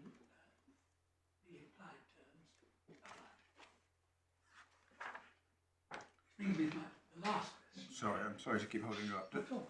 Does your implied term argument admit of two alternatives in the same way as the construction arguments do? That's to say, a wider argument that all the Hague rules apply post-discharge, or a narrower argument that only the time bar does? Well, one could take the example of the fire exception. Well, it might be said, well, if you're looking at the implied terms of the contract, the ship's fire exception really only applies on board the ship, and for reasons that relate to the ship. It's not really related to storage on land, and therefore the implied contract would only take those terms, either all of them, or those terms that provide, for example, closing the books, and possibly also package limitation. Because the deal with the parties was, if something goes wrong with my goods, I've got a year to claim from delivery. If something goes wrong with my goods, I'm limited to whatever it is, special drawing rights per kilo. And those terms, in our submission, would almost inevitably be impliedly. Well, it doesn't look from the travaux as though you would have got a testy suppression of bien sûr from the French on package limitation. Yes, but I think they would have been outshouted by the 9 votes poor, 2 votes contra, I think.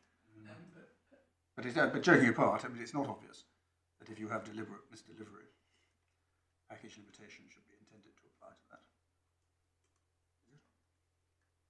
Well, that is a different and difficult question, Yeah. because the language is different.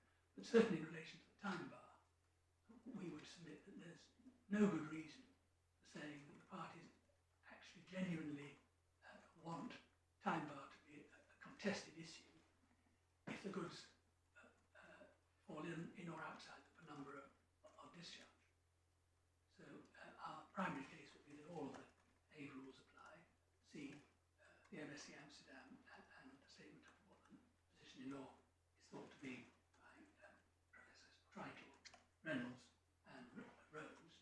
Alternatively, the time bar certainly does. Can I be sure I understand?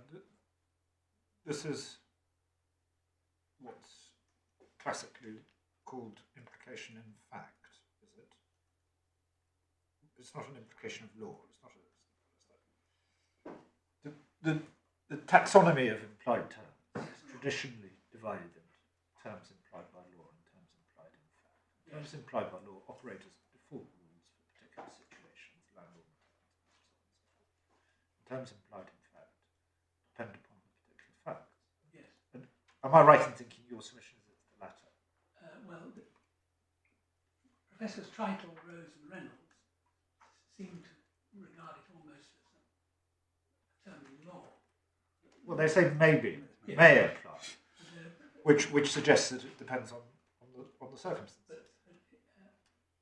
Yes, well, they summarise it as a position in English law. But if Okay, well, let me not try and guess which your submission is. What is your submission? my submission is that they're obviously to be applied on the facts. And that, I mean, Mr. Swift said, well, if you want to imply things on the facts, A, you have to know what the facts are, and B, you have to meet some very well-known tests of necessity and obviousness and going without saying and so on and so forth. Was the tribunal in a position to do that, given the paucity of facts which were before them? I mean, they seem, from the way they word it, as to say, well, is there any good reason not to imply it? Which I would have thought was usually the wrong way round of an implied term. My Lord, our argument both before the judge and the tribunal was on the basis that our case was, this is slightly the problem with preliminary issues, because Yes. it wasn't pleaded out to the way in which you have a full trial. And that our argument was there's a Carver implied term on the basis it's absolutely obvious that you wouldn't have a split regime. Right. Yeah. So that's the only fact you need. That's the only fact I need, and the tribunal accepted it. Of course, appeal thought it's very easy to say, and Carver says it's maybe, or it's likely, I think it's a bit stronger than maybe, likely position. For good reason. What they actually say is it may well be appropriate to state the position as being that the rules may apply. That's two Mays. Yes, 2 Mays. Not getting off to a good start, 2 Mays, my lord. No. But at least that's their starting point. Yes. And the Court of Appeal's starting point is it's almost the obvious result. But I can't develop the submission any more than that. Well, they do say quite a lot of the Hague Rules you don't need because the duty of care in bailment will be equivalent anyway. But they nevertheless go on to say the rules as a whole may apply. But if there is some uncertainty as to whether the obvious implication is that the rules as a whole apply, or just some of the rules, or just the time bar, that is usually a reason for saying that there is no implication at all.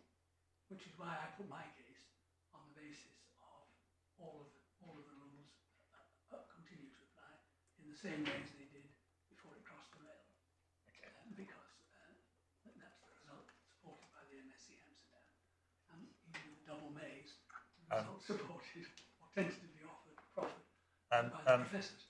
The discussion we've just had reminds me that the prospect of some facts, or at any rate some allegations, was dangled tantalisingly before us at one stage, but I don't think they've arrived And as there are yet. claim submissions. Can I hand those up? The parties have agreed that the claim submission, not all the plethora of other submissions about preliminary issues and everything. Yeah, I think that's probably what we need. So It's just the yes. case. Sorry, I've only got one. You only got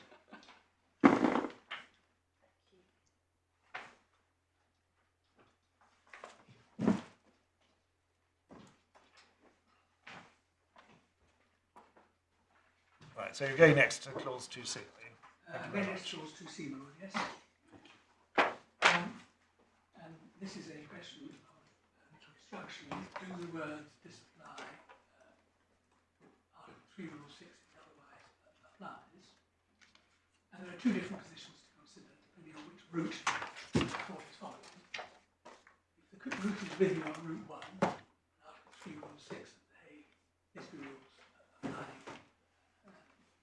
to the exterior after discharge, misdelivery after discharge, then the question is, does clause 2C, which is probably handed down in front of us, alter the position? And Hague of Lading, another which is at page 162.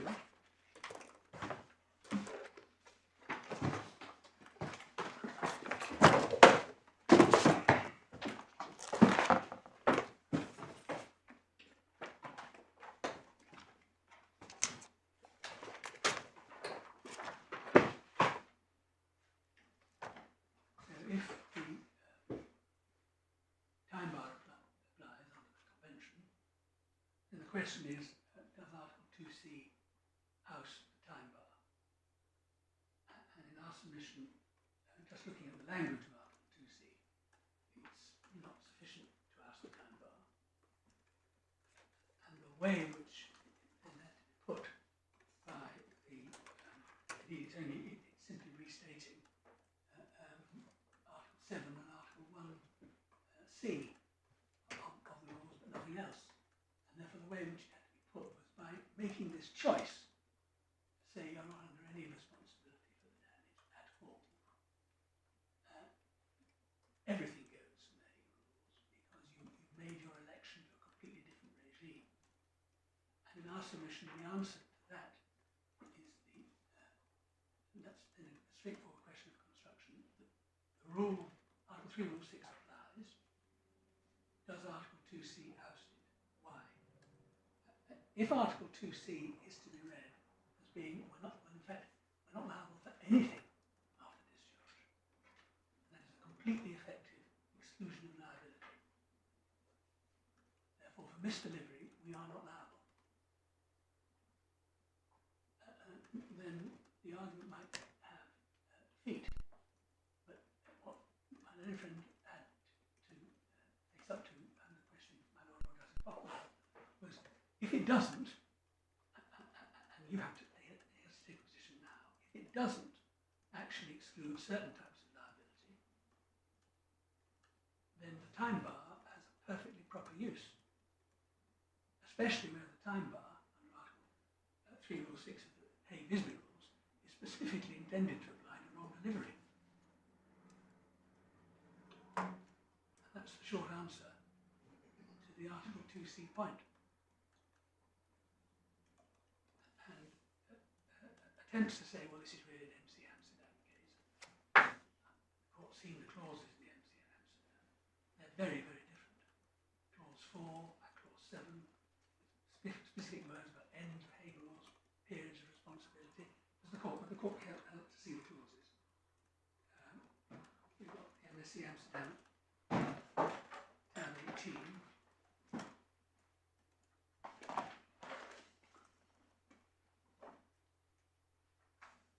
And it's back to page 338.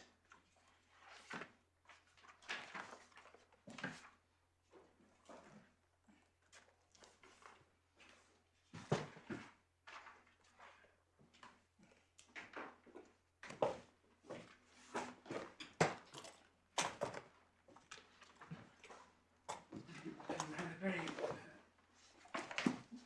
citation is paragraph 24. The full citation can be found in Mr. Justice Aiken's judgment. The Court of Appeal here has summarised and set out the main parts, clauses 4 and 7. And I just ask the Court to read those clauses to itself, and then I'll take the Court to the conclusion of Lord Justice Longmore at page 339.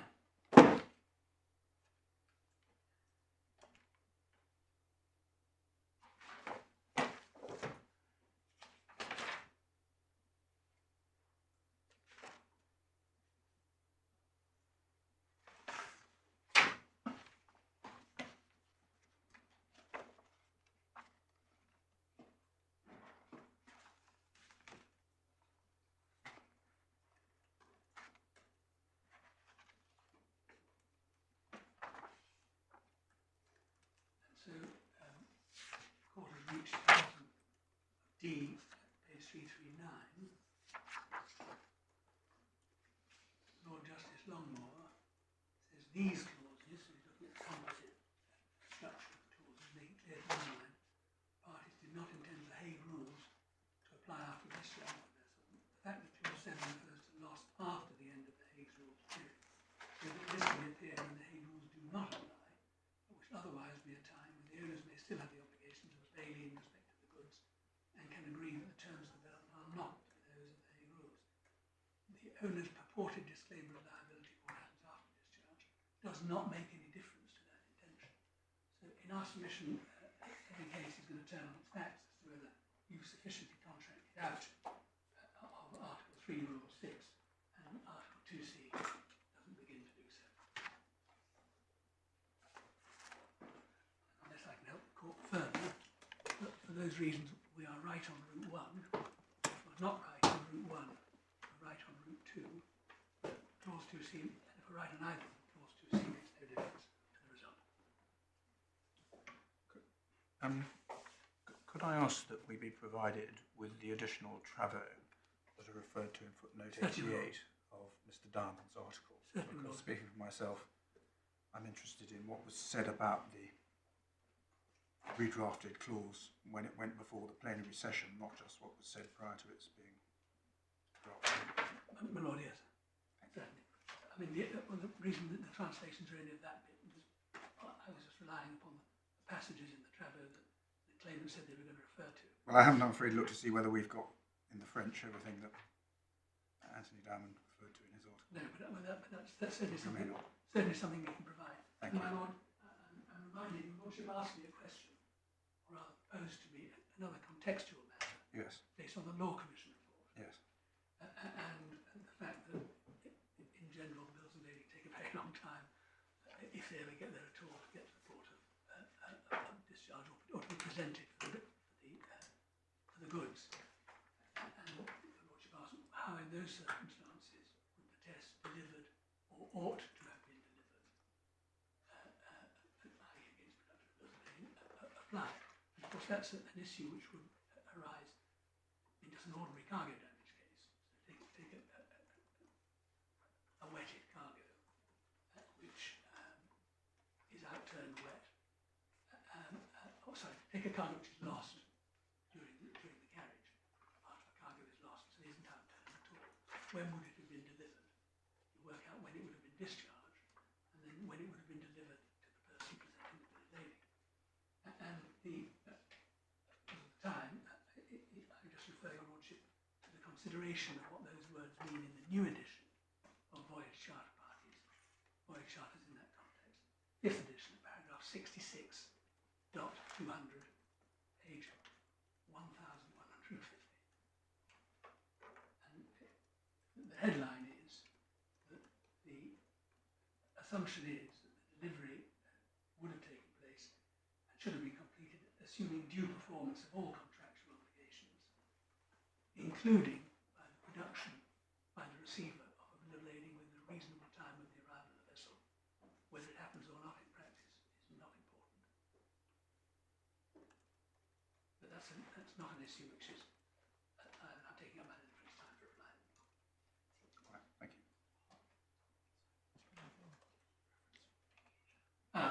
The reference to the equation, my lord. Oh, yes. KCH Shipping and Bin Lustodin, BINNLUSTODIN, the Equasia, 2018 EWCA Civ 276. Thank you very much. I think that's the Court of Appeal. Lord Justice Flo, I think we're sitting at first instance. Right, well, that will enable Yes. to find first instance if we need to. Yes, thank you very much, Mr. Rady. Mrs. Smith.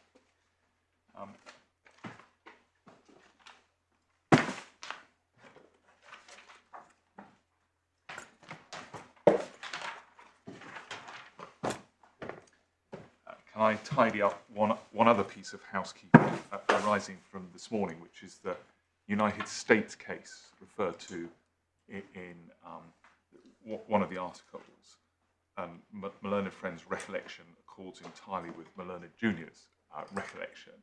That was a case that turned on the specific contractual wording in that case, and in particular, the bill of lading expressly provided for peer-to-peer carriage, and that is why COGSA applied peer-to-peer, and it didn't really deal with our question of the distinction between delivery and discharge. Thank you.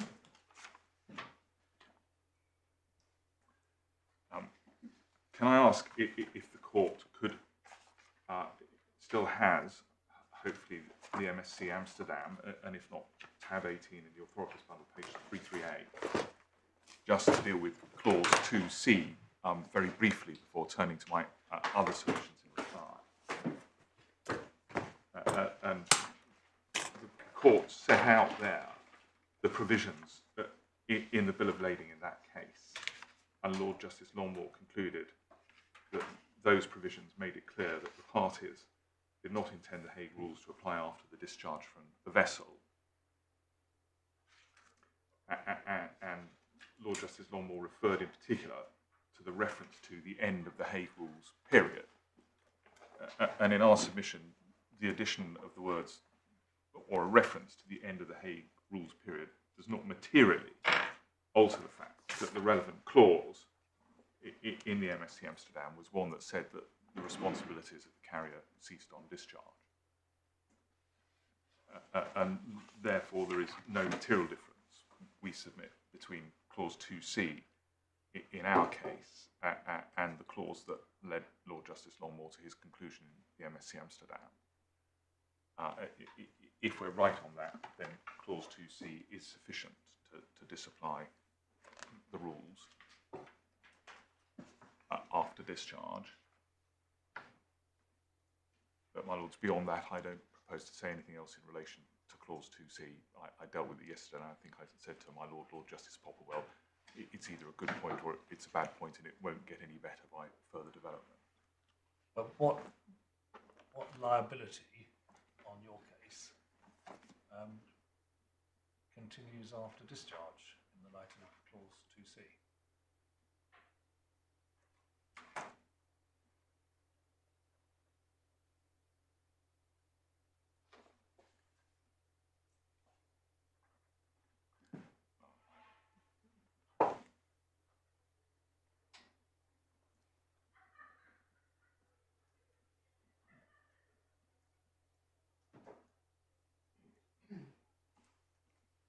mean, you see the point. I see the point. I mean, if it's a complete exclusion of liability after discharge and it is successful in doing that, well, we've had a very interesting debate, but a completely pointless one.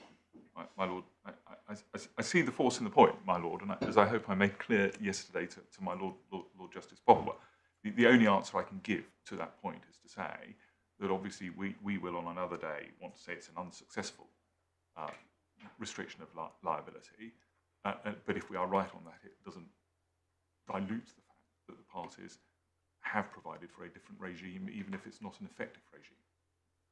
And I can't, my Lord, trying to be realistic, I can't put the matter any differently than that.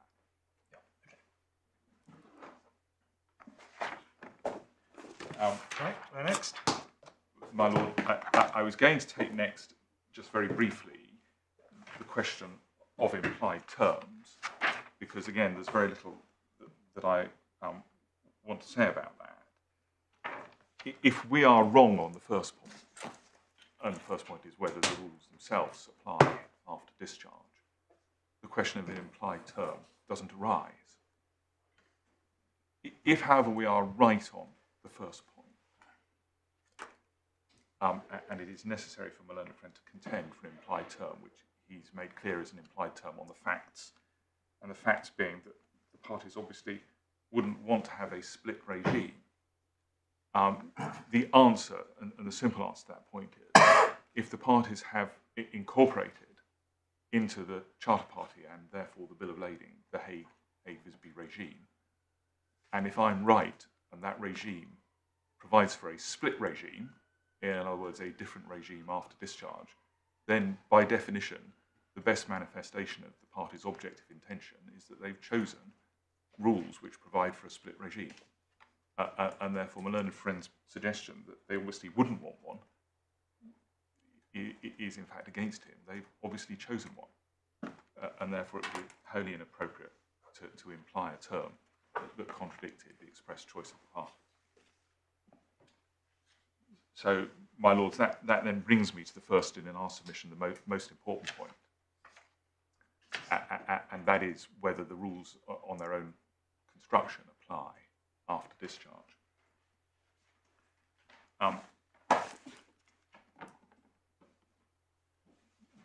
The starting point in our submission, as I said yesterday, is the Hague Rules, because Articles 1, 2, and most of 3, except not 3 Rule 6, are worded the same. And if we are right that it is Articles 1 and 2 that create the period of responsibility, or it might be better put, period of applicability, then in our submission, an amendment to Article 3, Rule 6, however widely worded, cannot alter the Hague Rules conclusion as to the proper construction of Articles 1 and 2. So I'm going to start again by looking at the Hague Rules. Well, is that right?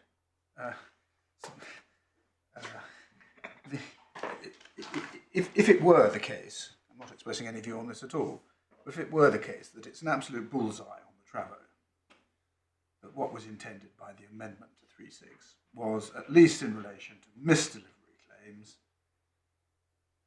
then all misdelivery claims, even post-discharge, the 12-month time limit should apply. Now, it may be that if they'd had their wits about them, they would have realised that that needed to do some amending, if you're otherwise right, to Article 2, as well as to Article 3.6 itself. But the fact that they didn't actually amend Article 3.2, would it be a bar to saying that is how 3.6 is now to be construed in the light of the hypothetically blindingly obvious intention behind it? My lord, if there were an absolute bullseye within the Travo, if somebody had said misdelivery, including misdelivery, occurring after discharge, so all in that context, then I can see the force in my lord's point, because it would be a conscious amendment intended to achieve a certain result. But my lord, the context is that if I'm right on the Hague Rules, and the definition of the period of applicability is in Articles 1 and 3, it makes it less likely that what is said in the Travo amounts to a bullseye unless somebody actually did say that. So can I deal with the Travo straight away, my lord? And again, I'm taking this slightly out of turn, but in one sense it's logical to do so. I'm not going to go through the Travo in detail because the court will need to read that, and in particular the passage my lord has referred to that's not in the bundle, or at least not translated in the bundle yet. But in our submission, there is nothing in the Travo that amounts to a bullseye. What you have is a debate, and my learned friend took you through it today, but we would ask you to reread it again, between various competing factions, in which it is clear that some states regard the rules as covering misdelivery, and some states regard the rules as not covering misdelivery. And my lords will recall the Norwegian. Sorry, do you mean the existing? The existing rules, the Hague rules. And the debate is whether Article 3, Rule 6 should cover misdelivery. And the tension is those states who don't regard the rules as covering misdelivery are saying we don't want to use language in the amendment that implies that the rules cover misdelivery. We still want to be able to have our national position that they don't, but we will accept a wording that is wide enough to say that if the rules apply to misdelivery, then so does the time bar. And that was why the old wording had to be replaced with whatsoever, to make it clear that if and insofar as the rules did apply to misdelivery, which they do as a matter of English law, see the Harney, but they clearly didn't under, for example, Norwegian law, that the change in the time bar doesn't alter that substantive point. And that, we submit, is the correct reading of the Travo. But in any event, on any basis, it is not sufficiently clear to amount to a bullseye that misdelivery, including misdelivery after discharge, it is going to be called. And to come back to my Lord Justice Popplewell's point, those involved in amending the Hague Rules can, we would suggest, be assumed to have a good degree of familiarity with the rules, including Articles 1 and 2. And if their intention had been to expand the ambit, the period of applicability of the rules, they would have known that that required an amendment to Articles 1 and 2, not to be done, one could say, through the back door or by Article 3, Rule 6 as amended, pulling itself up by its bootstraps, as I submitted yesterday. That would be so if they intended the whole package to be extended to periods after delivery. It would have less force if they were concentrating only on the time bar.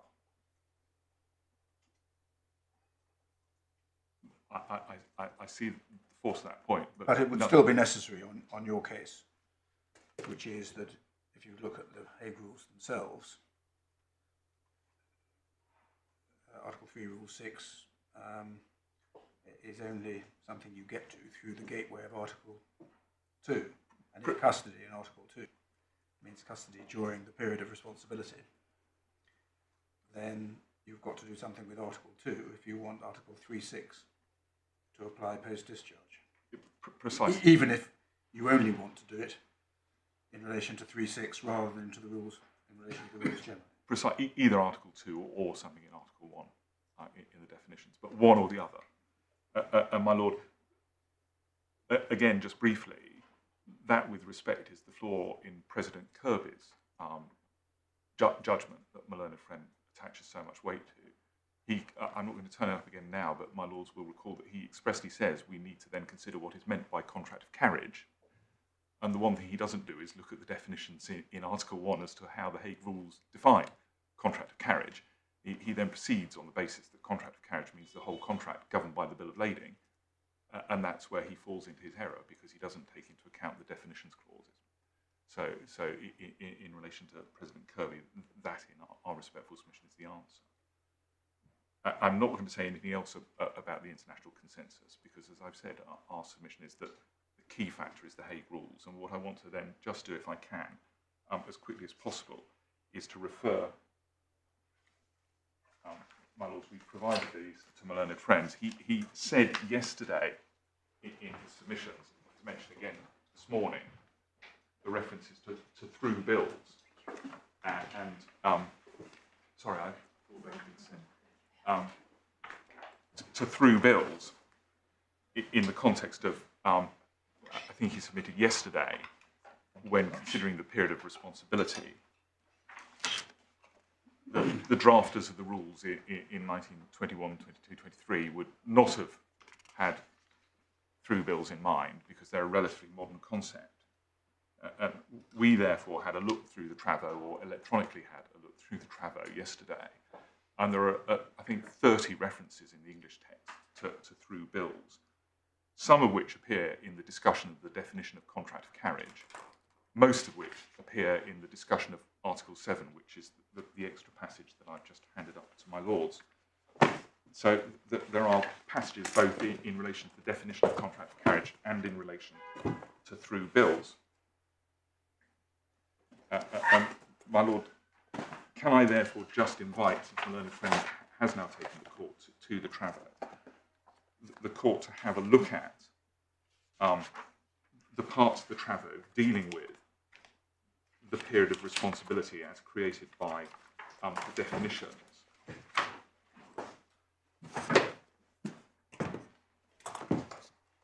And first of all, just to complete a point I made yesterday, the definitions that we see in the English Act first appear, I think, in the Travo. If we had internal page 87, for example, bundle page 659, so I'm in the bundle at the moment. And this is the introduction to Article 1. And we see the text as it is submitted to the conference has the headings, and by a process of evolution, they become the headings which are eventually used in the Hague Rules as appended to the 1924 Act. So the structure of how the Travo are laid out is we see, first of all, the article as it was eventually agreed, and then all the different drafts of the article as it was proposed, with the discussion in relation to each draft. I'm sorry, what page did you say you were on? I was looking at 87, my lord, to show, first of all, we see Article 1 as it is eventually agreed, page 659 of the bundle. So it's 659 of the authorities bundle, tab 35. And we see there, Article 1 is eventually agreed. And then we see below it, the first italicized text is the original draft, followed by a very brief discussion about the original draft, and then the next draft, and then the next draft. And each individual draft is introduced by when it was proposed. And if we go over the page 2 pages on to page 89, page 661, we see the definition of contract of carriage means a bill of lading or any similar document title relating to the carriage of goods by sea is the original wording. And my lords will recall yesterday that my learned friend took you to Article 1b, where the reference is contract of carriage applies only to contracts of carriage covered by a bill of lading or similar document of title insofar as such document relates to the carriage of goods by sea. And my learned friend submitted that the words insofar as must apply to the similar documents rather than the bill of lading. And in our submission, that isn't correct. And I have a bullseye on this because if we read, and I don't think time permits me to go through it all, but I would ask the court to look at page 662, the discussion here. And this is where we see the reference to through bills. There is a discussion under the bold type in bracket 75 of the importance of through bills to the American delegation. Mr. Payne raises the question of through bills. And he suggests that the words relating in the draft, and the draft is at 661, should have the added words wholly or in part. And there's then a debate involving the chairman and Sir Norman Hill, who represented the drafting committee, and that they appreciate the American point, which is if you've got a through bill, you can't just say contract of carriage means a bill of lading relating to the carriage of goods by sea. got to make it clear whether you're referring to the whole bill of lading. And this debate eventually leads to the wording that became the rules, which we see at the foot of page 664, which is contract of carriage means a bill of lading or any similar document of title insofar as such document relates to the carriage of goods by sea. So that wording was added specifically to deal with concerns about through bills. So my learned friend's point yesterday that that wording referred to similar documents of title is with respect wrong. It refers to the through bills specifically to deal with the issue that a through bill is only caught by the Act insofar as it relates to the carriage by sea. And indeed, just to pick up on a couple of other passages, during the debate on this provision, i.e. the definition of contract of carriage, page 690, on the right-hand column in the English, Mr. Sin Bale, and I'm afraid our researchers have not been able to identify which nation he was speaking for. He says the following: he recalls that he had earlier proposed that the carrier would be responsible for the whole period following receipt of the goods until delivery. He did not wish to repeat this proposal because he saw no chance of having it adopted. But there were certain instances in which it would be of highest importance for certain commercial interests to see an accepted definition modified, notably in relation to receipt for shipment bills. So that's where the debate about receipt for shipment bills goes on to. And then tellingly in the same respect, my lords, at page 710 of the bundle, which is page 137 of the Tribunal, in the discussion on what became 1E, so the definition of carriage of goods, and Sir Norman Hill, who's the rapporteur of the subcommittee, wants to clear up a preliminary point, which is subcommittee, in their review, assumed the conference has agreed that the period covered by the rules, which are to be international, begins with the loading on the ship and ends with the unloading from the ship. And at this stage, the conference is only talking about the period between loading and unloading. Further, the conference has agreed that the rights and obligations that are attached to the period before loading and after discharge from the ship are subject to the control of the nation within whose jurisdictions those operations are performed. And the chairman says, would you like that clarified now? So Norman says, yes, because it goes to the root of everything we're drafting. And there's a vote, and it's agreed. And the chairman sums it up as this: the committee has proceeded upon the footing that its function is to deal with the transactions upon the universal highway, that's the sea, and not with the incidental transactions, which lead to the bringing of the goods to the ship and which follow from the unloading of the goods from the ship. So it's manifestly clear that the intention is that the rule shall have a limited period of applicability. My lords, we then see that the wording is further adapted to refer to discharged rather than unloading, and that's at page 711. And so the Travo make it clear that there is to be a period of applicability of the rules. And in that respect, again, it's clear from pages 710 to 711 that the original proposal was from ship's tackle to ship's tackle. And that was revised to refer to discharge and emphatically not to refer to delivery. And that is reflected in the other provisions where we see reference to through bills of lading, which is Article 7 at page 769. I've handed it up. It is paginated, ready to go into the bundle, but at page 769.1. And this is Article 7 and the debate. And again, there are numerous references here to the through transport bill. One of my lords posited yesterday that it may well be that Article 7 was a for the avoidance of doubt provision. And if one looks at the debate about Article 7, that's precisely what it is. So Article 7 is introduced in September 1921. We see that at page 769.1. And the first comment is from Mr. Rudolph. There is one thing I might ask. Do you really think this clause is any necessary at all? In the definition, i.e. so Article 1, the whole spirit of the code is dealing with the carriage of goods from the time when they're received on the ship's tackle till the time they leave the tackle. and at this stage the draft was tackle to tackle. It seems that in putting in this clause, you're rather implying that there should be special restrictions prior to actual shipment, subsequent to unloading. The chairman says, I dare say, Sir Norman Hill will consider them, whether it's necessary. And Sir Norman says this, our difficulty is this. What we do not want, and this conference has emphasised the necessity for, to maintain the through bills of lading and such like documents. This code contains very positive prohibitions against the insertion of clauses into the contract of carriage. That's the point I made yesterday about a bundle of package and rights. We have a mixed contract. We want to make it perfectly clear that the same document, the same bit of paper will serve two purposes. One covers the contract of carriage, so that's as defined by C, the whole of which comes under this code, so the whole of the contract of carriage after loading prior to discharge. Other clauses in the same bit of paper cover operations which are entirely outside the code, and I do not think this is a mere repetition. I think it's necessary for the safety of the rest of the document. Here. So the delegates agree that because of the way they're going, they need to make it clear that this is what they intend.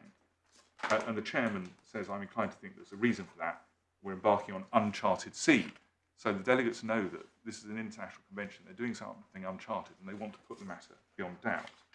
And can I ask my lords then, very briefly, because I'm conscious of time, at page 769.3, Mr. Beecher from the United States deals specifically with their concern relating to through transport bills. And there is a debate spanning several pages. And the chairman again sums the matter up at 769.7. And I'm not going to read it, but I would ask my lords to do so, making it clear beyond any doubt in our submission that the intention is that a package of rules will apply from loading to discharge. And obviously by that I mean the wider operation of loading to the wider operation of discharge.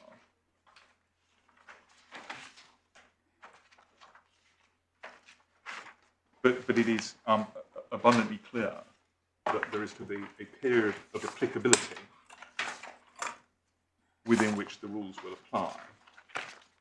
And indeed, Article 6, as the draft originally was, it became Article 7, we see from 769.1, is actually entitled in the working papers, and this is the same in the Hague Rules as exhibited to the Carriage Goods by Sea Act, limitations on the application of the code.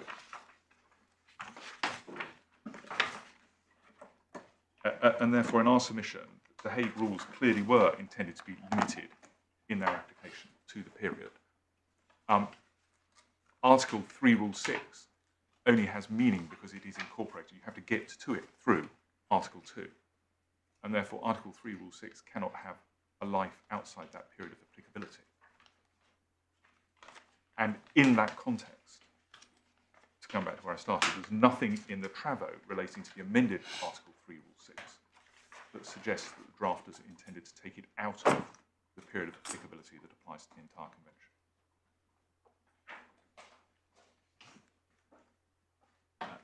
And if we're right on that point, my lords, that in our respectful submission determines all of the issues on the appeal in our favour. Can I just confirm? I'm very grateful for the opportunity to have overrun by 5 minutes. Right, well, we wouldn't want you to be rushed if you have important submissions to make, but it looks as if you've covered the ground you wanted to.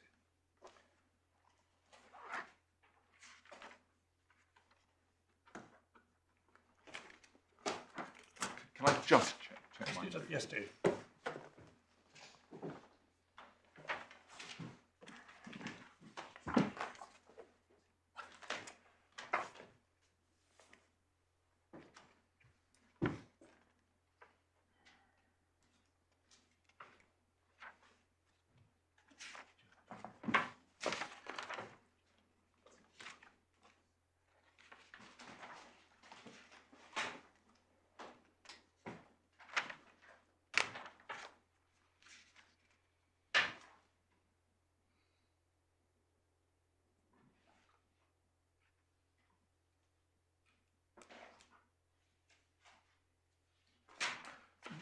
My lord, sorry, I was going to sell myself short on one point.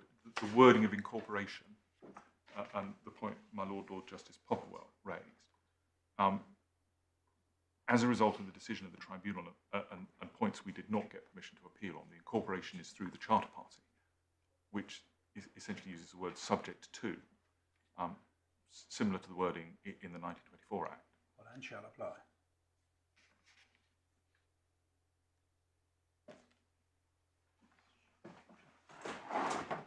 It uses both.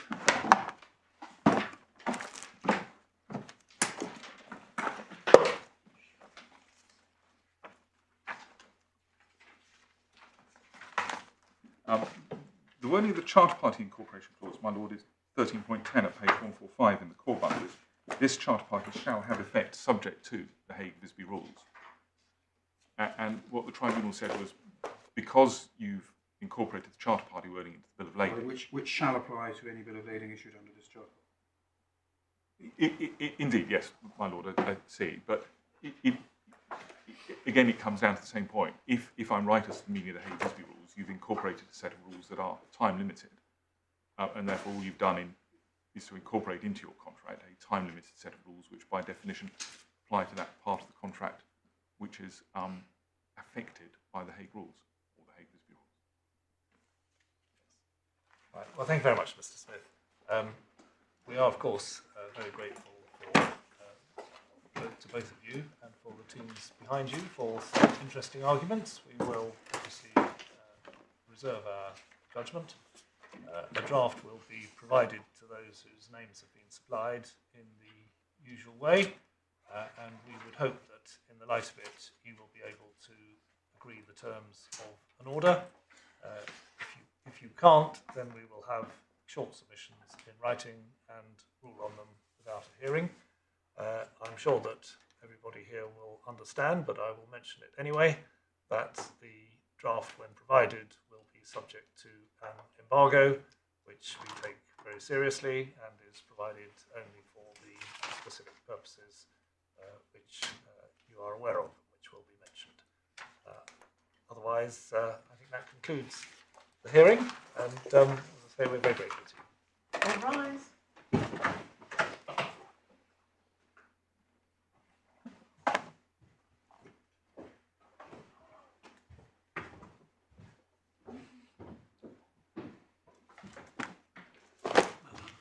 Pleasure doing this. And you too.